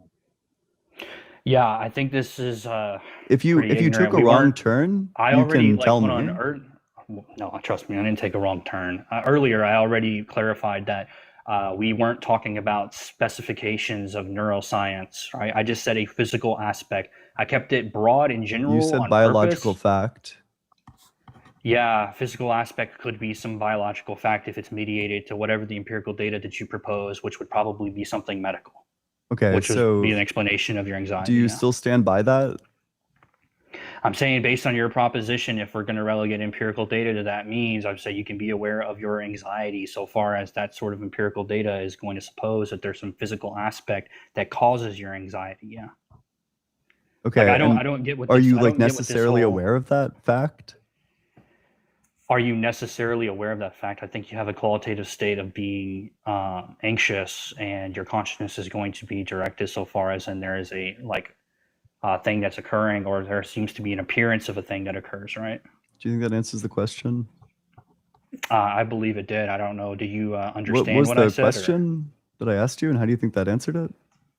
Yeah, the question was something about whether or not that seems to explain those facts or have an awareness of those facts. Okay. The question was, are you necessarily aware of the fact that about like why you're having a generalized yes, and state of anxiety? I explained what it was that a yes or no awareness of that thing question. is. So we're going to yes or no questions now when we're talking about clarification. Yeah, because that's like clarifying for me. Yes or no's are clarifying. Yes or no's are clarifying for you. Do you disagree with that? I don't disagree with it necessarily. I have my sort of implications that you probably don't believe that. Okay. I guess I could just ask you the question a third time. Are you necessarily aware of the fact about why you're experiencing anxiety, like the causal explanation? Well, you added why and causal. That was never in contention. Maybe I'm sure. So what do you think like the initial question, or like what question were you answering? No, I'm talking, dude. You just added Also, wait, I didn't content. You add just said causal. Causal is from the conversation earlier. You said that the thing that you'd be aware of in this instance, the thing that your anxiety about nothing in particular would be directed towards, is specifically like the physical facts that cause it.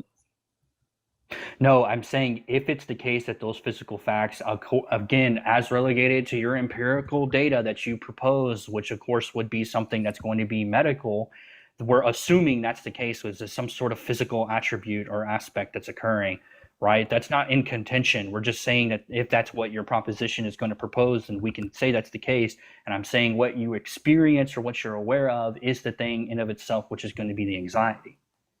Okay, sure. So then the anxiety is directed towards the anxiety itself? No, this is again is going to be that you're equivocating on anxiety and consciousness. You seem to be saying that anxiety is in of itself consciousness when we're talking about conscious awareness. I don't think I'm making that claim. Okay, then why are you asking me if anxiety is directed because you towards said something? that specifically. You said that what in this experience you're like it would be directed towards is the anxiety itself. Okay, thank you. You just made another blunder there. You didn't track anything I just said. So when I was talking about conscious directiveness in terms of its intentionality, Blood's trying to get rhetorical to cover up the fact that nobody's saying makes sense. I mean, it's not getting rhetorical. I'm just making an astute I know it's not getting observation on your rhetorical, blunder. but it's certainly trying to. Oh wait, so you know it's not getting rhetorical, but you just claimed it's getting rhetorical. Yeah, I'm okay, that's like insulting another you. blunder. You did a bad anyways. job of getting rhetorical. The idea is that you were rhetoric trying to get sucks. rhetorical. Yeah. Oh, I'm trying. Okay, yeah. I don't know what the peanut gallery is saying, but Yeah, I don't think anyways. that's super relevant. Okay, so you're to be clear, you're not saying that the anxiety is directed towards itself, right? That the directedness relation is not. Yeah, I never claimed that my specific thing that I said was consciousness is directed towards something, and then he started asking me about anxiety. So I'm asking, does he think anxiety is consciousness? And he said no, he's not equivocating. But isn't an anxiety about nothing in particular a part of phenomenological experience? Like, couldn't you have a phenomenological experience about anxiety, but nothing in particular? Nothing in particular in the sense that you think that there's no like mental constructs or something, but then you brought up empirical data, which means it's relegated to some physical aspect in which our conscious directiveness is going to be towards the anxiety so far as it's going to be elicited from the physical aspects. Yeah. Because you already admitted, you claim that anxiety is not that was like another yes or no question, to be clear. Okay, so this guy wants to get into philosophical inquiry with yes or no's. I do, yes. That's this guy wants to ask 20. This guy wants to play 20 questions. I do, in fact, philosophy. yeah. Yes. You do. Is the answer yes or no? Ask question 13 for me, and I'll answer with a yes or no. You know, I can't get to question 13 because I'm still on question 12, trying to get the answer. I'm attempting to get the yes or the no. Can you have a phenomenological experience about anxiety, but nothing in particular? Yes, if that nothing in particular is going to be denoted to what you propose, which empirical data is going to be relegated to physical aspects. Yeah. Okay, sure. So then you can have anxiety that's about nothing in particular, and this would presuppose an intentional structure. Is that correct? Would it presuppose an intentional structure? In a sense, yeah. But we're talking about the consciousness. You're kind of jumping the gun because it seems pretty clear that you're very much unaware of anything that's going on around you in terms of this conversation, and you're trying to jump to the conclusion of the premise. Because my phenomenological motion is pretty slow. It's not much motion going on. Yeah, I know that neuroscience isn't really getting all active up in their brain. I know. I'm aware. You know, I need somebody to come in here and pop like an addy in my mouth or something. You know, anything to get the phenomenological motion moving. So, okay, you said it would presuppose intentional structure, but just in like one specific sense. Is that not the sense? No, like in the sense of premise 2, is it that sense? Okay, so the intentional structure is a whole other conversation because we're talking about you equivocating on anxiety and consciousness. Oh my. Yes. No shit, it's premise 2, the one we've been talking about. What do you mean it's a different discussion? I'm just It's a different inserting discussion based on the context. phenomenological motion, like an example of phenomenological motion, into premise 2 and asking you if premise 2 holds. Yeah, if you're just oh my goodness, if you're just asking me, hey, is the intentional structure going to be the consciousness always directed towards something and organizes how that thing appears true based on the fact that that very thing is occurring? Well, yeah, no shit. Okay. So then just to clarify, to get like the point blank answer, in terms of like phenomenological motion, you would consider a move to anxiety, but about nothing in particular, to be an example of phenomenological motion, correct? Wait, hold on. That's okay. Wait, this was supposed to be an entire discussion on the intentional structure so far as the consciousness being directed towards something. I'm just trying to plug an example in to make sure that I understand what you're saying.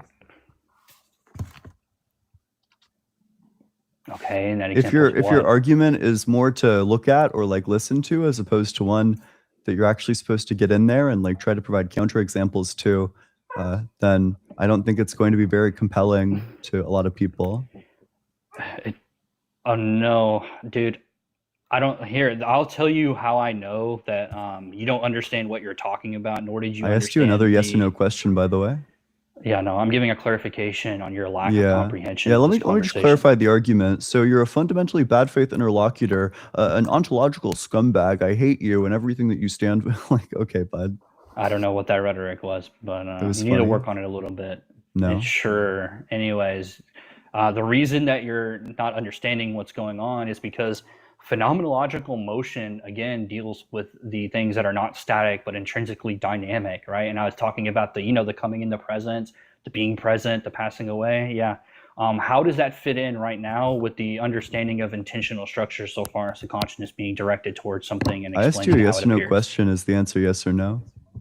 Dog, I'm asking you, do you understand anything you're talking about? Because is the answer no? I just want to make sure that I'm understanding, because I definitely don't understand the premise. You're correct, which is why I'm trying to get a deeper understanding of it by asking you this clarifying question. So is the answer yes or no? It sounds like you don't even know the answer. In fact, I honestly wonder if you don't even know the question. No, actually, I don't know the question. Can you re-ask it for me? Gosh, my intuitions. Phenomenal conservatism vindicated once more. Right. Sure. So would anxiety about nothing in particular be an example of phenomenological motion? Anxiety about something in particular being an example of phenomenological motion. About nothing in particular, and just to be clear, that nothing in particular is just going to be, there's not a mental image that seems to pop in our mind. There is no object that you're anxious, but there is no awareness of like anxious about. No awareness about anxious about? What does that even mean? Yeah, you're not aware of anything that you're anxious about, but you are anxious. Oh, okay. I'm not aware of anything I'm anxious about. Okay, so is that going to be the mental images, the structure? Like, what is that supposed to be? I'm just asking, is that an example of phenomenological motion? Anxiety can be an example of phenomenological motion, yeah. But anxiety about nothing in particular, is that an example of phenomenological motion? If you're just denoting phenomenological motion in this sense to nothing in particular as being like things that there's no mental images or concepts in which you can like, I don't know, with moral certainty seem to say that your anxiousness is going to be relegated towards, then what are you okay, so then you're asking like something that sounds pretty incoherent. I'm just asking whether or not this is an example of the category that you've put forward. Yeah, and I can't get a clear answer to it. No, I can't give a clear answer to something that doesn't seem clear in the first place. When you say you have anxiety that is not like about aware of anything in particular, and that anything in particular means that thing doesn't exist. I don't think that's the claim. I don't think the claim is that there's the awareness, like the lack of awareness means that there's nothing in existence. Right? No, I'm asking the idea is just supposed to be that. Oh, sure. It seems like the idea is just supposed to be that this is maybe a counterexample to the principle you gave in premise 2, right? If maybe this could be productive. Is what you're saying in premise 2 something like, for every instance of phenomenological motion, there's an associated intentional structure? Yeah, it presupposes intentional structure, and like I explained, intentional structure is going to be that there is a consciousness that is directed towards something and organizes how that something appears. Sure. But to be clear, so part of what you're saying is that for every instance of phenomenological motion, there's an associated intentional structure, right? Yeah, it presupposes an intentional structure. Yeah. Presupposition is the kind of association is, sort of, I guess it presupposes it. But so what Ian is trying to say here is that for the case of like the sort of feeling of generalized anxiety, there's no associated intentional structure in the sense that the anxiety isn't about anything in particular, right? So so I guess there could be a couple things you're doing. Are you trying to deny that people really do have that sort of experience, or are you trying to deny that when they have that experience, there's no associated intentional structure? It depends. So first of all, can I get an explanation on what you mean by aboutness? Because how I use aboutness is probably going to be completely different in the realms of phenomenology. I don't know, man. Yeah, I think that might be the issue, is that it seems like you guys might be using aboutness differently. I feel like it seems like Ian is a super trivial way. Just like when you can say that something is about something else, that's what I mean. Well, I think that the worry is that there's going to be a lot of ways that you could mean that, right? So I think, yeah, maybe guest, you can also, I feel like calling you guest. Is there something I should call you instead? No, you can call me whatever, it's fine. Sure. So it seems like the worry might actually, or the confusion might be about what you mean when you say aboutness, right? That it seems like, so Ian, is your position that your experience isn't about something if you're not aware that it's about something? Because it seems like it's not clear to me. Well, okay, so the problem is that probably like the cause of this is going to be because of like some underlying like brain neurochemistry, which means that in fact there is not an object that this stands in like an aboutness relation to. It's not just that you don't know what it is, or that you don't like understand it, or that you're not like, aware of it. It's that you're having an experience. It's not about anything. Yeah, that I think you want to deny, right? Yes. Okay. It's not about anything. In the realm of phenomenology, aboutness can be attributed to things that don't exist or are even impossible. Because when we talk about aboutness in terms of phenomenology, it's not about like what exists. It's about how the consciousness would be directed. If it's the case that your anxiety isn't your consciousness, as you've already explained, then what your consciousness is going to be directed towards is the very state in which you are anxious, even if there is not a thing which you're anxious about. Wait, say it again. Yeah. And I gotta leave in like 5 minutes. So okay. I look forward to rhetorically posturing. Be nice. All right. That's cool. I think the issue really is just that. Tell me if this is wrong, Ian, but it seems like you want to say that it's really strange for there to be an experience that's about something that you're not aware of. Well, no, it's just that I don't think that this experience is about something. Maybe I don't. Maybe there's like some other usage of about than. Yeah, I think that's the issue. I'm familiar with. Like, what's the usage? Like, what's the sense of about that's present here? About is just that your mind is going to be directed towards something. It's not like just specifically having a state, but like aboutness, again, if you say your mind, I can just say that like the mind is going to be like your consciousness, at least in this context. And then it can just be directed towards something, even something impossible. So like a square circle is logically impossible, but that doesn't mean that our consciousness isn't directed towards it in the sense that we are having a real thought and that is genuinely about the square circle. Sure. Yeah.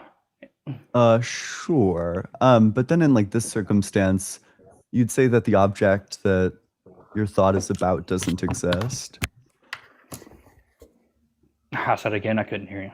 So you would say like in this circumstance that the object that the thought is about doesn't exist. I was under the impression that was your proposition, that there was not a thing that exists in which your anxiety was elicited. Yeah. Okay, sure. I think the existence talk might not be No, I already helpful. explained it Yeah. doesn't matter because like square circles don't exist in any real sense, but they can still be directed towards in terms of your consciousness. So I guess like in the squared circle, like the thought of a squared circle example, what are you aware of there? In terms of the square circle, what am I aware of? Yeah. Yeah, when we have like thoughts about squared circles. We're aware of the aspects of the squares and circles, and we are aware of some sort of attempt of formulation of some abstractness about that thing that is going to be illogical, right? Sure. So you're just like imagining like, I don't know, like kind of what's included in the thought is just like the idea that there's like a shape. It's less so like a mental picture or something like that, and more so just like maybe like a list of properties. They could be mental images. They could be a list of properties in which you're trying to create mental images. And of course, with a square circle, you're going to fail on doing. But Okay, sure. So then in this instance, what your thought would be about, what it's directed towards, the thing that you're aware of is just like kind of like a list of properties. for a square circle, yeah, sure. Okay, sure. And is the awareness like the thing that causes the thought, or like the thing that causes the experience, or is it something else? No, your experience is the very fact that you're aware of something. Okay, the very fact that you're aware of something. Man, I feel like this just didn't resolve the problem with anxiety at all. Yeah, it sounds like you're using anxiety in place of consciousness. I don't think that's the issue. I think the idea is just that if what you're saying is that for any instance of phenomenological motion, there is this intentional structure where there's this aboutness relation, then, and if this is a genuine example of phenomenological motion, Ian is just unclear on what the intentional structure, what the aboutness relation is. It stands in like what stands in the aboutness relation to the anxiety. Because it seems like, I mean, you definitely don't want to say that it's like the neurons in the brain. You definitely don't want to say that it's the anxiety itself. But I guess it's unclear what your answer to that is. No, I mean, I find it confusing because we are experiencing anxiety. So to sort of propose anxiety, which does seem very obviously in place, equivocating it with consciousness when the understanding of consciousness is not going to be relegated to what anxiety is, then you're going to why you think that there's any equivocation between anxiety and consciousness here. Sure, because when I talk about experience is like the way reality is given or shows up to consciousness, the way that it's the thing it's going to be directed towards is going to elicit the experience, right? It's something that's being meaningful, structured. It's something that's being directed. You know, they have all these intertime conscious relations and intentionality structures. You know, as per like Edmund Husserl might say. And so when you say like, is your anxiety aware of something when the conversation is about your consciousness being directed towards something, then it seems like you're claiming that the anxiety is the consciousness. Yeah, I don't think that's the question. The question isn't about awareness anymore, because we've moved past it's not quite it's not about the awareness talk. It's about just the sort of aboutness, right? The aboutness relation, right? So the question is again just, what is the anxiety about, right? What is the anxiety? If the anxiety is a genuine example of phenomenological motion, and for all phenomenological motion, there's something that it stands in this aboutness relation to. The aboutness relation was relegated to the consciousness and directive in terms of the intentionality. When we're talking about the anxiety, could you say that again? Sorry. The aboutness in terms of the context, when we're talking about the intentional structure, which is going to be the consciousness being directed, right? When you start applying that to anxiety, I don't see how that's not equivocating. Because even if you're talking about what the aboutness of the anxiety is, right? The aboutness. It's not about what the aboutness. It's about what the aboutness stands in relation to. Is the question. The aboutness stands in relation to, and what? How does this relegate the view of the intentional structure? Like, how does this make it like? How does this affect? I'm not sure exactly what's meant by relegate here. Well, I misspoke there. How does this like make the intentional structure seem like insufficient when you start talking about the aboutness relations in terms of conscious directiveness when we're talking about anxiety? I don't know that. Ian is saying that it's like insufficient. I think the idea is just supposed to be that, again, so premise 2 is saying something like for every instance of phenomenological motion, there's an associated, there's some object that it stands in an aboutness relation to. Maybe, yeah. Is that true? Do we agree on that? Wait, repeat that again? Yeah, sure. So is premise 2 saying, or is maybe this isn't all it's saying, but is part of what it's saying that for every instance of phenomenological motion, there's some object that it stands in an aboutness relation to? No, I mean, unless you, well, do you think that you, hold on, is it the understanding of you two that the intentional structure is about the aboutness? No. 1 sec. I Let me don't, look at well, my... it depends on the sense of about, right? But I don't think so. Yeah, I think just that it's what I'm like, trying to get. Yeah, the intentional structure is just the fact that consciousness is directed towards something, and where directed is just means like it's like aware of something. In it, yeah, sure. So I guess like just that phenomenological motion presupposes that you're like aware of something. That your consciousness is directed towards something, yeah. Intentionality exists because your consciousness is directed towards something. Intentionality is the only way that you can have any understanding of phenomenological motion or experiences. Okay, wait. So is the premise literally just saying like when you have an experience, you have like an awareness? In a sense, sure. Like if you want to dumb it down, you could say the understanding of the stages or unfolding of your experiences presupposes that you are experiencing something. I mean, that seems like trivial. It seems trivial in what sense? If all you're saying is that when you have like an experience, when there's like a coming of experience that's like, you know, open to possibilities in the future, you know, a present experience with open possibilities in the future, that there's like some sort of like awareness of something there. Well, I don't know. It seems like there isn't like an experience that you have where you aren't like aware of the experience. There's not an experience in which you are aware of the experience. There doesn't seem to be like an experience where you're like unaware of the experience. Otherwise, you're not really like you're trying to say, right? Experiencing it, bro. Anyways, I'm gonna go eat dinner. Okay. Y'all have a good day. Brutal, bro. I guess. Yeah, maybe I don't know. Do you think I was late. being like intellectually like unvirtuous? I don't know. I didn't see the we need to abolish phenomenology. We're going to put every university professor who's ever taught a class. No, not true. But yeah, I didn't catch the first half, so maybe I missed something. But it seems like at the end, all he was trying to say is that when we have the sort of experience of anxiety, we're aware of like the kind of embodied physical sensation of that experience, right? That we're sort of, you know, that it's so it seems like in a sense it is that sort of it is directed towards itself, but it seems like he wanted to deny that. Maybe it's just because he sort of understood it in a different sense. Also, Jules is in the request and might be able to come up. Jules is a goat. Yeah.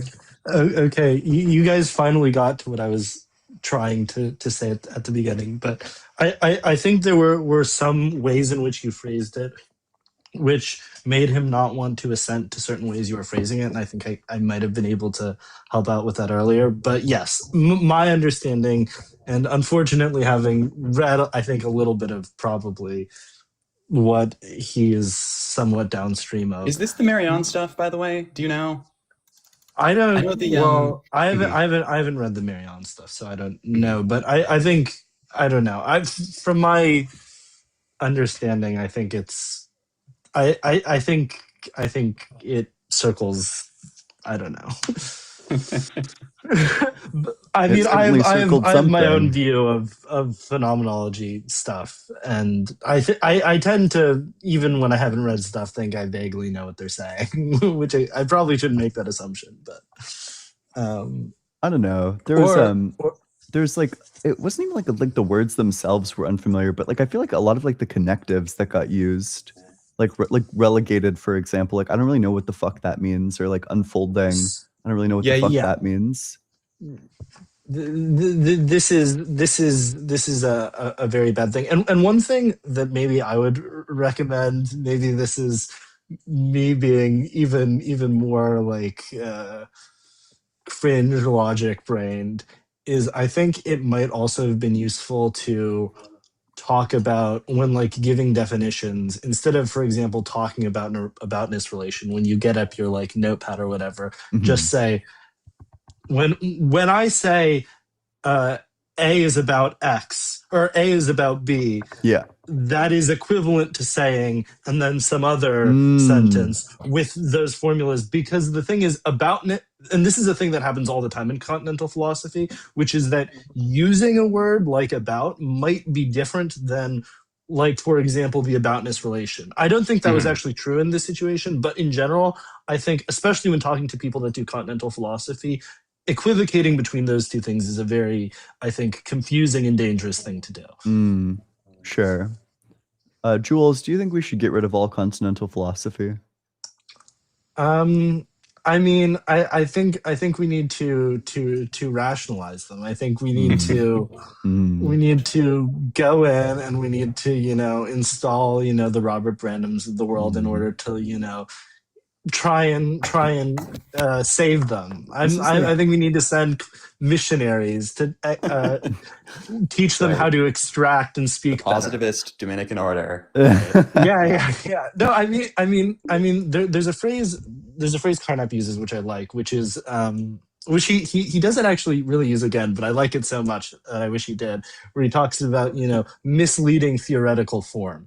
And I think this is like the main sin. It's not necessarily that they're doing nonsense. It's just they speak in a way that blends things together, makes, conceptual missteps easier to make, leads to multiple different interpretations of the same thing with no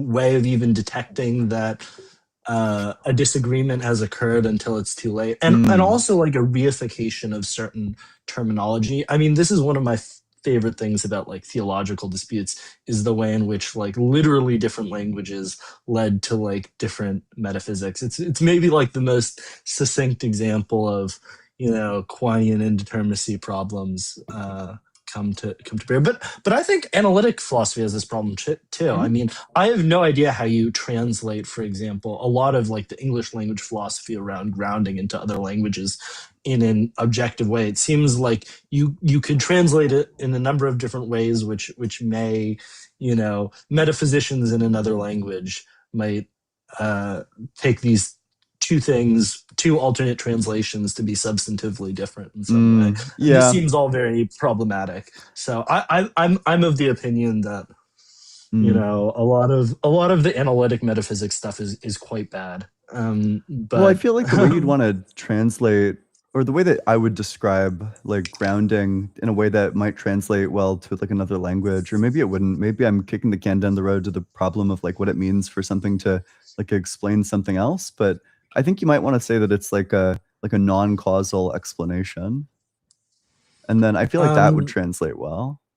So the problem is, I think there's this issue of legitimacy. If it was just talking about the actual social practice of explanation, that, when when someone asks a why question, what is the type of answer you give? That this is a very kind of, this is very close to ostension. For Quine, the things that Quine found to be most unambiguous in their meaning were the things that were kind of pure. Were the things that were kind of very low level in terms of very close to either ostension or syntax. Some syntactic fact just kind of refers to itself in some way, which makes it Mm. nice and straightforward. But then once you get to, I don't know, more semantical things get scary, or things where the semantics are not just cash out very clearly in some ostension or behavior. So I don't know. I think, yeah, I don't know if that at all answered the question. I don't know. Maybe I'll have to listen back to it. My brain is tired. But hey, I'm gonna do another debate. Thanks so much for coming on up. It was nice to meet you. Yeah. Nice to meet you. I'm sad I didn't get to come on and clarify earlier. But Oh, sure. yeah. Wait, do you want to drop a comment? That way I'll know. If you have like I don't know what that Charsky's, if means. Charsky vouches for you, you know the thing that says add Yeah. comment? Drop a comment, No, and then I'll I follow have you. no idea. And then I'm not a. Oh, you mean just in the chat? yes, yeah. Yeah. Okay. Yeah. No. Yeah. Yeah. And then if I see you in the I'm future, known I'll as bring you a up. You're what? I'm known as a one of the early Vienna Circle shells on Twitter. This is unfortunately what I'm known for. Okay. Yeah. Well, hey, thanks for coming up. Appreciate you. Yeah. See you. Yep. All right. Make sure you're double tapping on that screen, sharing it with your friends, doing all that good stuff. Let's go to the very next guest. Hi. Hey, how's it going? How old are you? 26. Yep. And what religion? I'm not religious. I'm a follower of Jesus Christ of Nazareth.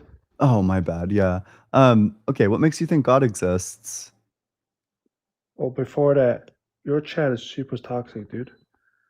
I don't think so. What did they say? Well, like they're a reflection of your actions, dude.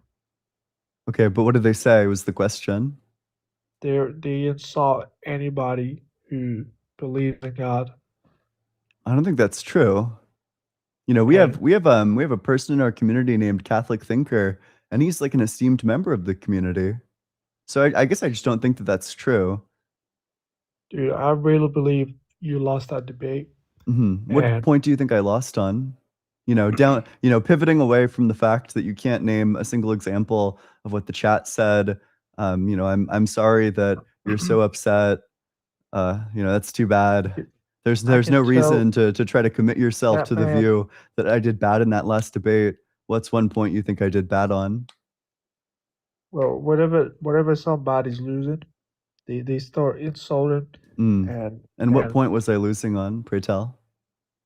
I can tell because you were insulting him. Yeah, but what And point? What was the point that he was making? Did you even track it? Well, it doesn't matter. Doesn't Oh, matter. You were gosh. Wow. and Why would dude, I just ever to be take clear, debate feedback from you? You weren't even listening to the debate. dude, I was one of the smartest guys in my high school. I'm Don't great do at that. math. Dude, Don't do that. do not insult my intelligence. Just Don't 'cause don't say that. It's like obviously false, dude. Please don't say that. And dude, I that's like swear, kind of like the elephant in the I'm- room. Like I wasn't gonna say anything, but like come on, let's be serious. I was the top student in math. I was Okay. one of the smartest guys in my school. There. And like I'm just not indoctrinated like you are. There. Sure. Okay, what makes you think God exists? The evidence is all around you. Yeah. Can I get an example of this evidence? Well, there is many evidences. I heard this one great argument by this one great theologian. I forgot how it goes, but essentially, the the eye is so complex you cannot fathom it. It's so complex. Yeah. The That's what greatest Tesla. optometrists do in optometry school. They go there and they just can't fathom it. They're fucking looking at the diagrams and they're like, I can't even fathom it. Well, dude, it's literally we cannot replicate it. It's Okay. so complex. Dude, Why would I think that means God exists? You know, we came from billions of years of evolution. no, the evolution is fake. It's propaganda. You fell for the bait. You wouldn't wait hours just to troll, would you? No, I wouldn't. Okay. Dude, I'm way smarter than you. Okay, you're really making me wonder whether or not you're trolling. What do you mean by that? You know what trolling is? I'm new around here. Okay. Yeah, what does the derivative represent? Like when we take the derivative of something, what are we doing? Like what are we finding about that function?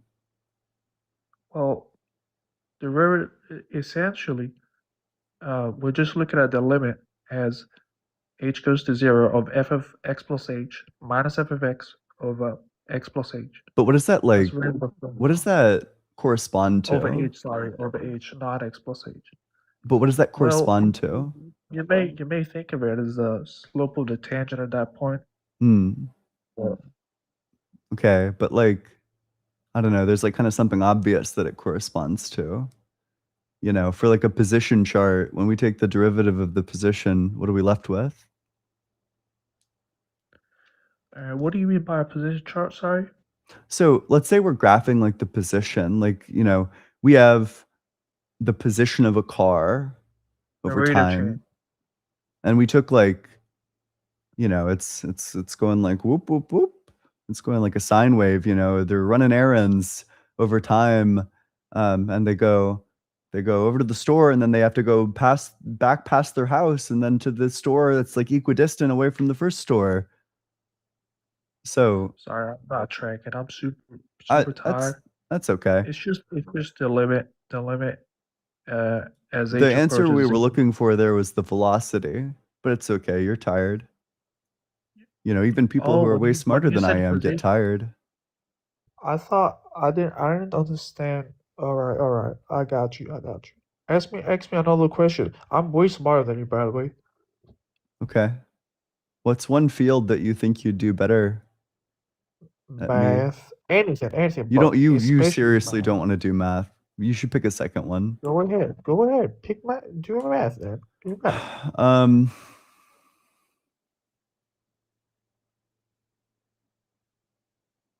See, you can't even think of a question. I'm trying to think of something that's like fair.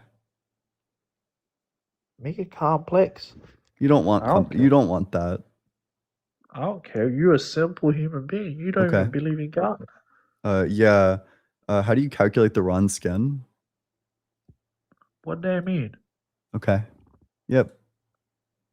See, You should pick you're a different topic, is my point. you're not properly defining your questions. You're not. Okay. Well, that was you know, there's something called the Ron-skin that you have to calculate over and over and over. Oh, easy one. How would you do, let's say we had two matrices. Uh-huh. You take the rows multiplied by the columns. Okay. So if we Yeah. did you know, 1, 2, 4, 0, or I don't know, let's do 1, 2, 7, Take the 8. rows multiplied by the columns, sum it up. We did. And then we were multiplying this into this where we multiply. Hey, I told you the method, dude. I'm trying to get the answer. Okay. We're gonna do this, and then it was fuck, I did one too many. No, I didn't do one too many. Look at me. We do 1, 5, 3, 9, 5, 2, 0, 1.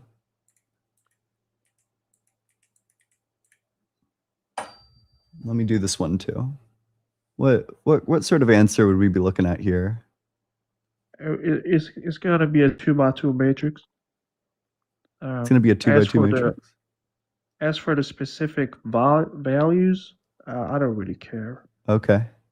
Computation is useless. It's all about being able to. Yeah, it's all about knowing like what the thing is, you know, not the computations or whatever, what the fuck Right, is a right, Ronskin?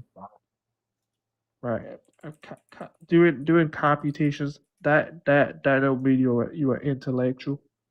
Mm, yeah, Uh-huh, sure. Okay. buddy. But how about I ask you? Yeah. I ask you, huh, Hmm. buddy? Yep. Why don't I ask you a question? Yep. All right, all right. If I let me think. I'll ask you a simple question. If I have if I have a probability of if I was doing a test and I had a probability of knowing the answer with 80% chance, and each question consists of 4 multiple choices, what is the probability that I know the answer to I get a correct answer to a given question? Okay. So, hmm. So you're saying that for each question, there is an 80% chance that I get the right answer. That I know the answer, or let's say 60% chance that I know the answer to make the numbers easier. And by this, you just What is mean the like there's a probability? 60% chance that you're going to get it right. And there are 5 choices, or four. Let's say 4 choices Okay. on each question. Okay. So 60% chance of getting each question right. There are 4 questions. Well, there's a 60% No, buddy, chance you're not tracking. You're not tracking. you There's a change the 60% I don't know. chance Okay, I guess I'll that let I it know slide. But the to be answer clear, to the you question. changed the numbers. Like you changed every single one of the numbers over the course of like 15 seconds. There's a 60% chance that I know the answer to a given question. Yeah. What is the probability that I get a given question correct? There's a 60% chance that you know the answer to a question. What's the probability that you know the question? Is that what this is asking? That I know the answer to a question with 4 multiple choices. So you know the correct answer. There are 4 multiple choices. Is this just one question or is it 4 separate question? When you say 4 multiple choices, are you saying that each like 4 answers per question? Yeah, Okay, so then you guess on the ones that you don't know. Is that correct? that's trivial. You had to deduce that. I'm just asking, is that like are these the parameters? So Yeah, you're dude. saying, okay, for each You're question, supposed there's to like a deduce that. 60% chance. There's a 60% chance that you just know it. And then Uh-huh. in case you don't know it, there's going to be an additional 25% chance that you how many questions are there? How many like choices are there per question? 4. Okay, 4. Um, so then at that point, there's now a 25% chance. So the way that we might Uh-huh. divide this up, okay, let me write this down. So the way we might divide up the probability of getting any individual question right, it's going to be okay, so we have the 60%, we got the 60% chance that you just get it. You just get that question right. And then from there we have 40, so then that would be and then there's like an additional 10% chance that you guess the right answer. So then for each question, what we're looking at is like a 70% chance of getting it right. Dude, you're a dumbass. Okay. Dude, you're a dumbass. I can't Okay. even. Like, I'll give you a hint. Please. Imagine you're solving 100 questions. How many answers will you know? For what? Is this the same parameters? Given that the probability is 60%, how many answers will you know? 60%. How many will you know? Or how many will you get right? Uh-huh.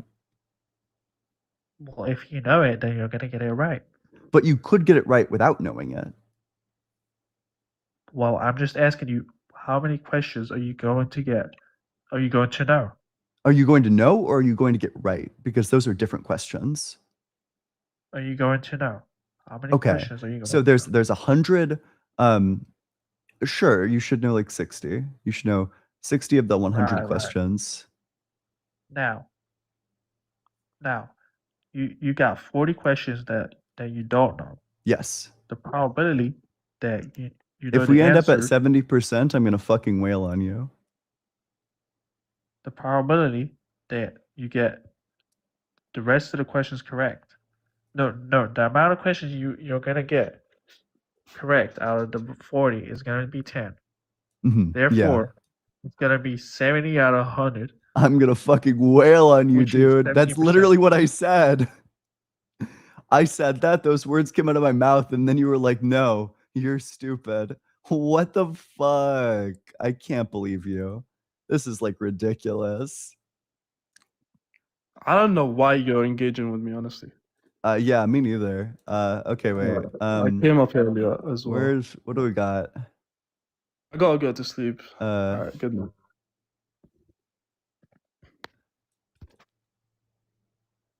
where the fuck did I put my rhetoric sheet? Grok, give me a whirlwind of insults to call a person who just wasted my time with math questions. Oh, these are all cringe. You're the human equivalent of a long division problem that never ends and adds no remainder except my patience. Congrats, you've achieved the impossible, making me root for the imaginary numbers because at least they're not real like this conversation. You're not a math problem, you're a glitch in the matrix, buggy, pointless, and I want to control, alt, delete your entire existence from my timeline. Talking to you is like trying to solve for x when x is why the fuck am I here? You're the reason calculators have a clear button because nothing about you adds up and everything needs to be erased immediately. Bro, you're less useful than a decimal point and a whole number, pure pointless placeholder. That one's kind of funny. Oh gosh, the human equivalent of a decimal and a whole number. Can't lie, that one's kind of funny.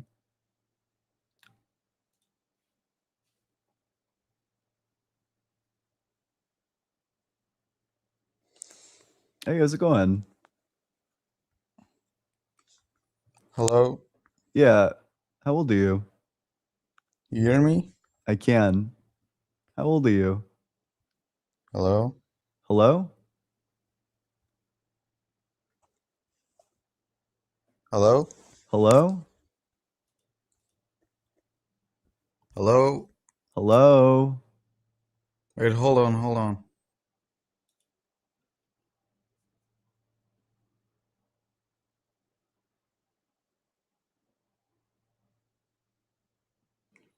All right, I'm back.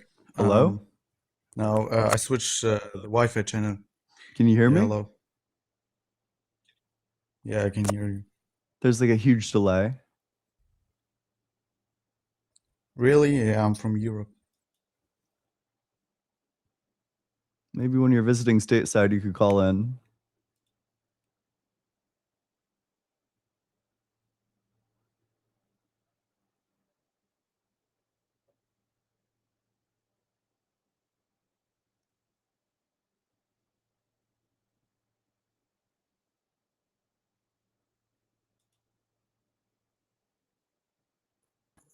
Hey, how's it going? Oh, what's up? Yeah, how old are you? I'm 21. You're super quiet. You want to speak up? Oh, hello? Can you hear me Yeah. better now? Yep. Yeah, how old are you? Okay.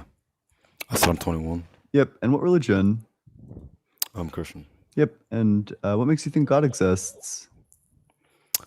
Okay, I mean, I have an argument. Okay, so I'm an idealist, and then we can go from there. I think God exists because that position is true. I don't know why I would think that idealism entails God's existence. I take God to be Oh, it doesn't something like necessarily entails, but there's I have like an argument for idealism, and then the part two probably leads to God's existence. So we can go over why I think idealism is true. And, okay, why do you think idealism is true? do you want to get out your notebook? I feel like Sure, we totally could. Yeah. Okay. I think the priors of idealism and wait, sorry, is this like a premise or is this like informal? Oh yeah, we can put this in a premise. Okay, so priors of idealism and maybe the competing hypothesis are pretty similar. So that's just going to be. Okay, and then the probability of mental states under idealism is going to be greater than the probability of mental states under these competing hypotheses.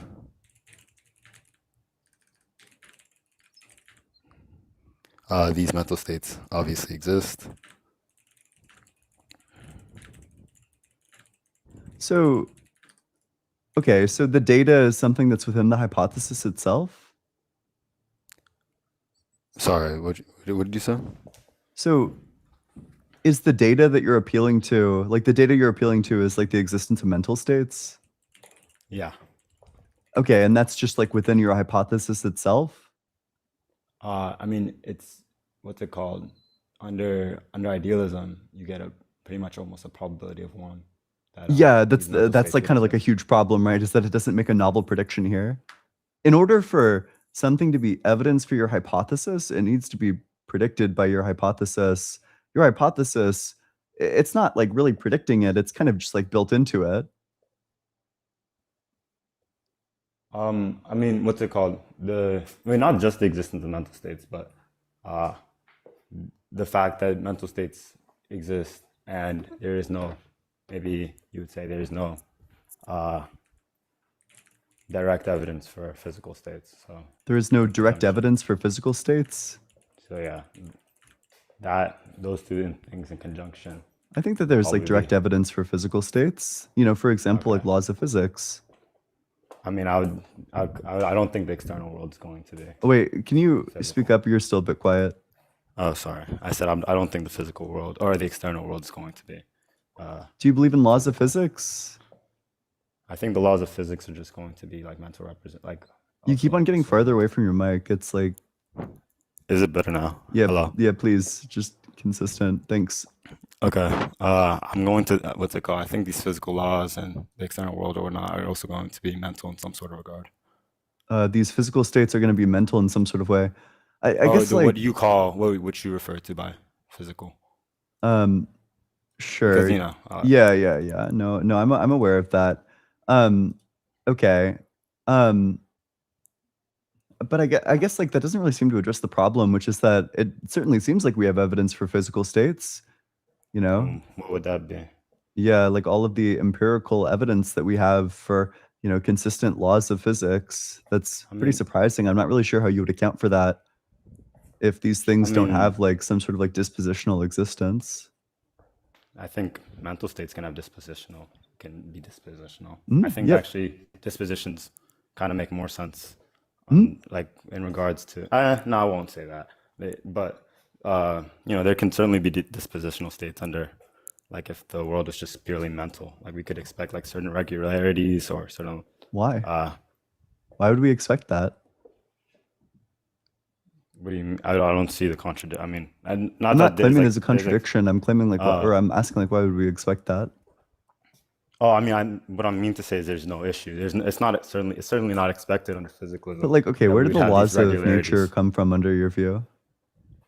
I mean, I'd probably say there's like, you know, there's more a fundamental mind, and then we might say that the fundamental mind has like no arbitrary limits. Maybe you might say the fundamental mind is like perfection or whatnot, and then, you know, perfection probably has. I wouldn't say perfection necessarily implies no change, but you might expect consistency from perfection. You might expect like things to be rational if we lived in a perfect mind. So these things would make sense. I mean, like we would expect the laws to be rational and also be consistent under this view. Okay, but why? Why would we expect the mind to create like consistent laws? I mean, what's it called? Rationality seems to be a good thing of sorts, and you know, a perfect mind. You know, minds in general are rational, so I would expect the perfect mind to be even more rational and even more consistent than the minds I have access to.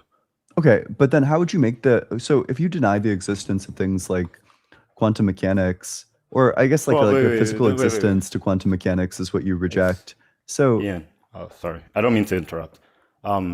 The sort of predictions under idealism, like regards to like what we empirically view, isn't going to be like different. Like we can still have like all of the sciences and whatnot. Like that can all be true. It's just going to relate to some sort of mind in general. My claim is not a contradiction. My claim is that it's unexpected that if, based on what you're telling me, that the rational mind wants consistency such that minds are able to figure things out, that becomes a big problem when applied to quantum mechanics, insofar as, under your view, all this like quantum stuff would be, random. Okay. See, okay, I see. I thought what's it called? I wasn't tracking. Sorry, I thought we were still talking about the physical laws and whatnot. I was like, oh, it would make sense that things would be consistent and rational. But if we're moving on to quantum mechanics, I mean, I wouldn't those say are within the purview of the physical laws. No. Yeah, you're correct. Sorry. If we're going into quantum mechanics, I'm just saying, like, you would generally expect the perfect mind to be extremely consistent and rational. That is not to say that like there can't be like not only epistemically, like like probability can't like only exist epistemically. There can also be like like it can be objectively, like what? I mean, it might be more unexpected. It might be unexpected. Like that sort of thing might be like not completely predicted. That you might say like, oh, you would want, under this view, there would be like, we would expect complete consistency. We would expect minds to like also like completely be able to rationally understand the world, but it's not going to be the sort of thing that's like contradicted. And I don't think that's also. Well, I'm not claiming it's a contradiction. I'm claiming it's evidence against it. I mean, I'm not sure how it would be any more evidence against it than physicalism, because you're capable of accounting for it with like further physical objects like the wave function. Okay, correct. But generally, these laws were like not like what's it called? They were generally not just probability based. Like it was these like further up in physics, at least, things are properly able to be calculated. Like what's the word for it? Just like it wasn't probability based. Like theoretically, if you had all the information or whatnot, like deterministic. It was determined. Thank you. It was deterministic. And then we get to quantum mechanics. That seems to be a subversion of the expectation physicalism had up to a point. And so in the same way, we were, under this view, like things were generally deterministic. And then, there's a subversion when we get further down, that things are either ultimately not deterministic, or, I mean, technically there could be like Bohemian mechanics can be correct, right? Like things are actually deterministic. There's some hidden variable or whatnot. No. How would you possibly account for like the double slit experiment if this isn't like? Oh, I'm okay. I'm not a science major, but I'm like pretty sure that account of quantum mechanics. If you hold like the epistemic view on these things, I have no idea how you could possibly account for like the ontic reality of the double slit experiment. Like that's not like a change of like, if all it was epistemic, then you wouldn't expect like a collapse in the wave function in the double slit, or like you wouldn't expect like interference patterns in the double slit experiment to go away. You'd expect that it would give like the exact same reading. Maybe okay. I again, I'm not sure, but I thought both like these other like views that like hold that it's just epistemic, they're not completely outdated. I'm pretty sure. I'm not a physicist, but we just have like really good evidence against them. Like I'm not even sure. I've talked to Dr. Blitz about this before. I've asked him like how people might account for this, like the double slit experiment under like an epistemic view. And I think the last time we talked about it, he said that he wasn't really sure how they could go about doing that. Okay. Well, I mean, I'm because I'm not an expert in the field, I try not to make judgments about, maybe because if it's not like determined by like scholarly consensus or not, I usually do not make affirmations or whatnot. I'm just leaving out the possibility that it might just be epistemic. Well, again, wait, so you keep on kind of like going between like evidence and possibility. Like when I provide you like counter evidence, you want to discuss like how your view is possible. But then when you're putting forward the affirmative argument, you want to discuss how your view is like likely. My claim is not that your view is impossible. It's that your view is unlikely. Insofar as like the double slit experiment is great evidence against like any epistemic view of quantum mechanics. Remember what I said earlier? I mean, maybe I can repeat it. Oh, by the way, let me know if my mic is getting quiet. I said generally with like the physical laws, like under physicalism, we were under like a deterministic approach, and then that there was a subversion there. So, I mean, in the same way that like we had the subversion under my view, there's that subversion on like those computing hypotheses, like the one that you might want to support. But I reject those. I'm a wave function monist. Well, yeah, but the wave function perfectly explains why there's like consistent laws of physics, and even why there's like the appearance of like collapse. Well, that's going to be, isn't that like a more specific view under physicalism as a whole? Because we're just comparing the general hypothesis of idealism versus physicalism, and then yeah, sure, yeah, no, it is a more specific. And then the view. conjunction. Yeah. Oh yeah, see, you know, I agree with that. You know Detroit, right? Yeah. I'm sure you do. Yeah. Well, you know how you might say that even though your specific view might account for the evidence better, because you are constricting the hypothesis more, it's going to still be less.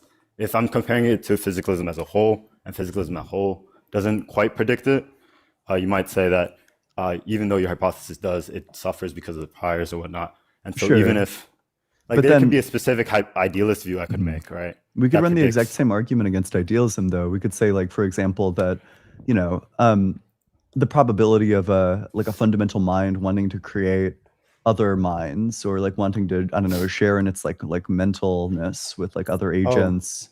I don't know, whatever account you take. It's a question of whether or not this mind would even want to create in the first place. I mean, it's not necessarily other minds that is evidence here. It's not the creation of these things that's evidence here. It's just the fact that like we view. I mean, we have at least under my view, it's certain to me that mental objects exist, and then that's just a given under idealism. And then which is why it's not evidence, by the way. I'm confused. If something's certain under a view, and then like it's not, what's it called? It's like not. It's like let's say under like physicalism, for example, we would expect with a probability much less than one that mental objects exist or whatnot. How is that not evidence against that specific view? Yeah. So specifically, it's a question of whether or not this is something that is like brutally posited in the view, or whether or not it's something, and I'm gonna butcher the terminology, but roughly my understanding is that it's like a question of whether it's like predicted by the view or whether it's like posited by the view. That things that are posited by the view aren't evidence, and I can motivate like a number of like counter examples for that, right? Like, I could explain anything by positing the fairy who has the power and desire to create the phenomena. Maybe it's just like, maybe my shoes going missing is brought about by the shoe stealing fairy. I don't think that the fact that my shoes are missing is evidence for the shoe stealing fairy, though. I would say, okay, well, at least when I understood, I've heard these analogies, or specifically that one before, which is kind of surprising. I think isn't that like really popular in academia? Like I don't know. I don't know. But the point, I thought it was like more so it is evidence, but it suffers from priors because it's a very constrictive hypothesis under like a supernaturalist view. Like it's like a conjunctive, like, oh, supernaturalism is true, but supernaturalism doesn't like quite predict your shoes going missing. And in conjunction, you're saying there's a specific being with this particular desire. And because even though it does predict the hypothesis, I mean, it does predict the evidence well, and that would count as evidence for it, the priors are just so like insanely low. But then your view also succumbs to that problem, though, because you're positing a supernatural view. I don't know if I would consider idealism supernatural. You're saying that there's something that's like more fundamental than like the laws of physics, which means that there's something that doesn't adhere to the laws of physics. I mean, I would say laws of physics are just sort of regularities within the mind. So it's part of the structure. It's not like the laws of physics exist like, I mean, the same way like the laws of I mean, what's your view on laws? I don't know. I'm gonna take that these laws derive from the Hamiltonian within the wave function. Bro, you got it. I'm sorry. I'm not a scientist. Like, I'm not exactly sure what that means. You gotta have to. I don't know. Like, think of like it's like a derivative. Maybe you could think of it like that. So, But like, you don't think these like laws, it's not like platonic, or these laws are like more fundamental to the universe or whatnot. It's just I kind do of. hold like weird views about this. I hold like weird like platonic, like mathematical Oh, so you are a Platonist views. Platonist? Yeah. Oh, really? Yes. That's really uncommon. Okay. And sorry, no, I wasn't making it. Actually, if you look at the Phil people survey, it's actually held by like Oh, yeah, you are 40%. correct. Yes, you are correct. Yes. I keep on forgetting that. But Yeah. okay, that's fine. Sorry, I'm like horrible with like remembering where the topic Me was at. too, What were you but talking? I think I hate to cut this conversation off, but I'm like, Oh no. I'm like super far over and I have to go. But Sorry. yeah, Okay. come back tomorrow. All right, I'm posting a new video. New video is published. Go check it out. It's titled "Christian Pretends He Doesn't Know What Words Mean to Get Out of Debating," or maybe it's like some other title. Give it a watch. Does the time that it is change? What does the time that it is change? What do you mean by the time that it is? You don't know what it means to, when somebody asks you on the street, like, Yep. what's the time? You don't know what that means? Yep. Yeah, what did you mean by the time that it You is? don't know what it means when somebody asks you, Can you what time answer is the it? question You have instead of no clue asking what another that's question? referring to? Hey, how's it going? Hello? Yep, okay. I'm gonna go read supers and then we're wrapping it up. Dr. Fudge, thanks so much for the super chat. Oop, what the fuck?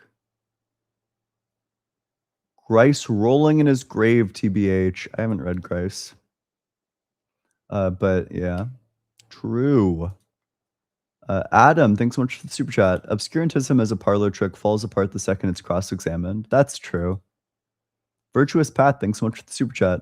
If you're not able to communicate your ideas in a way that isn't total word salad, how are you going to convince the average person? I don't think it's about convincing the average person for like continental Phil people. Eat some shorts. Thanks so much for the super chat. Felt my brain unfolding with every level of yap. True. Dr. Fudge, thanks so much for the super chat. Explicate, really? Explain, you dingus?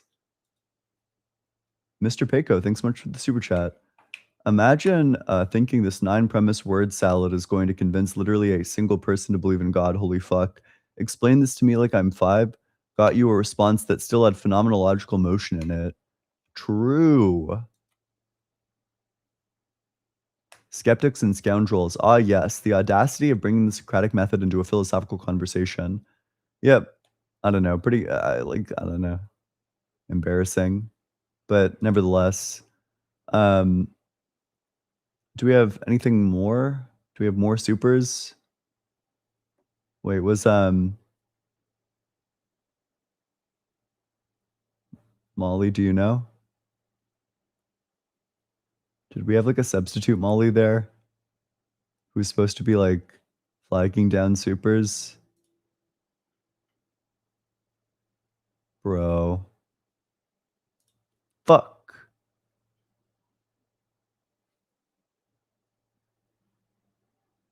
I guess I'll just have to read the manually. What do we got?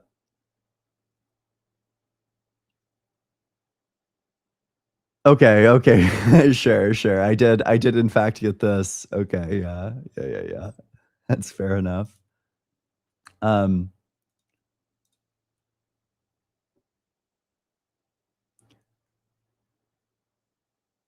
Devo, thanks so much for the super chat. I need to know what keyboard you have. The tippy taps feel so nice to my brain. Can you share the info? Thank you. I don't want to be like super discouraging, but my keyboard is like really fucking expensive. But yeah, I mean, it is the ROG Azoth Extreme. I agree. It does sound super nice.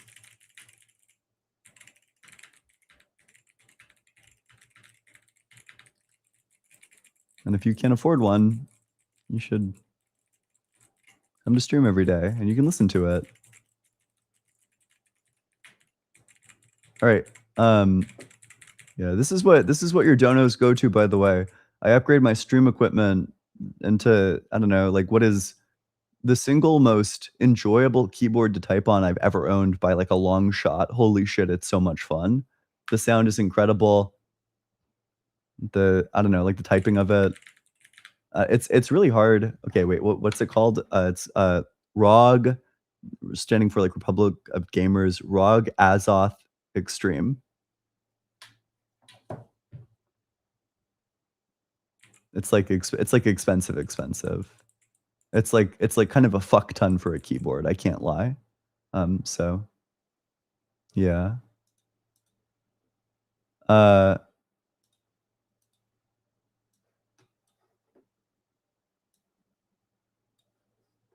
What switches? I have no idea. Oh.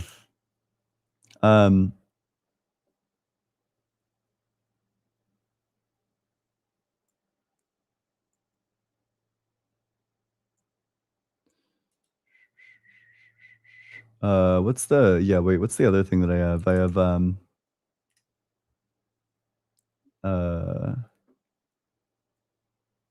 how tall is Dr. Blitz?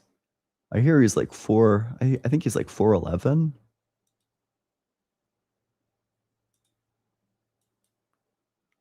Okay.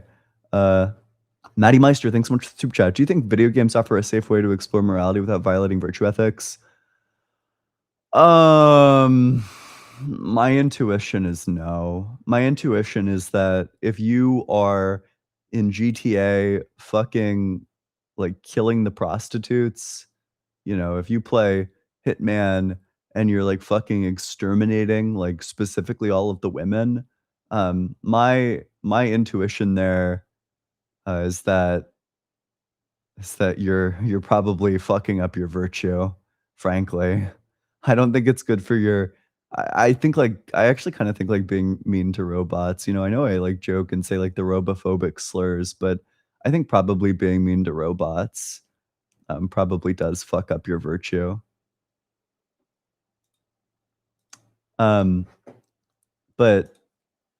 I mean, obviously it's like less bad, you know, if you're like a deranged sick fuck and you need to either like kill fucking real women or like virtual women. Fuck, dude, I guess kill the virtual women, but like, you know, you're not living the good life at that point. Grimlock, thanks so much for the super chat for the hydration reminder. Okay.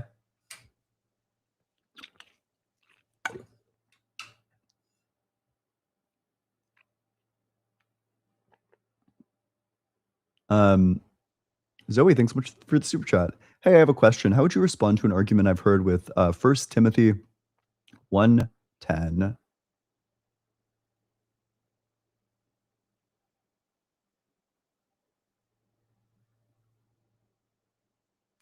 Being used as an argument to say that God of the Bible is against slavery. Isn't this like the there is no freer slave?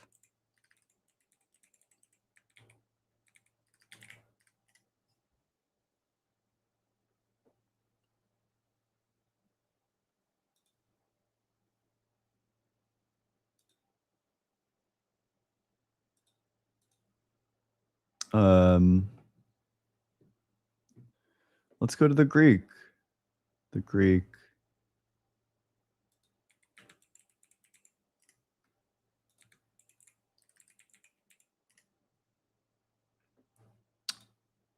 Or wait, is it fucking interlinear? I don't know. I don't know how all these silly languages work. I've heard about this one before. And my understanding is that it means like kidnapper. Whereas you're not considered to be like a kidnapper if you buy slaves through like the legal means.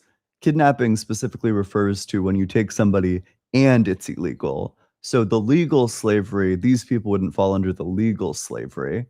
So I also, the Hebrew Bible outlines ways that you could arrive at a slave that don't involve kidnapping. For example, you know, somebody could sell their daughter to you as a slave, and then you could beat the fuck out of her with a rod if you want.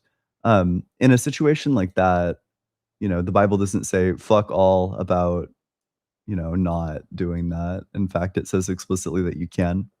Anyway, love all of you. Have a great day. I'm leaving. Have a great day. I may or may not stream tomorrow. Probably not because it's like a Tuesday and I have stuff to do on Tuesday. But other than that, love all of you. Have a great time. watch the video. The video is live. Go watch the video. It's on my YouTube. Allegedly Ian, watch the video. Please watch the video.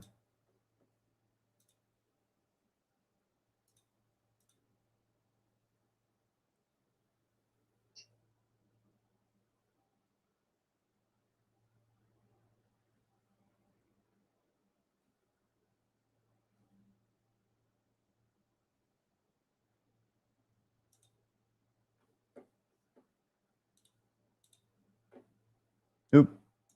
Are we back?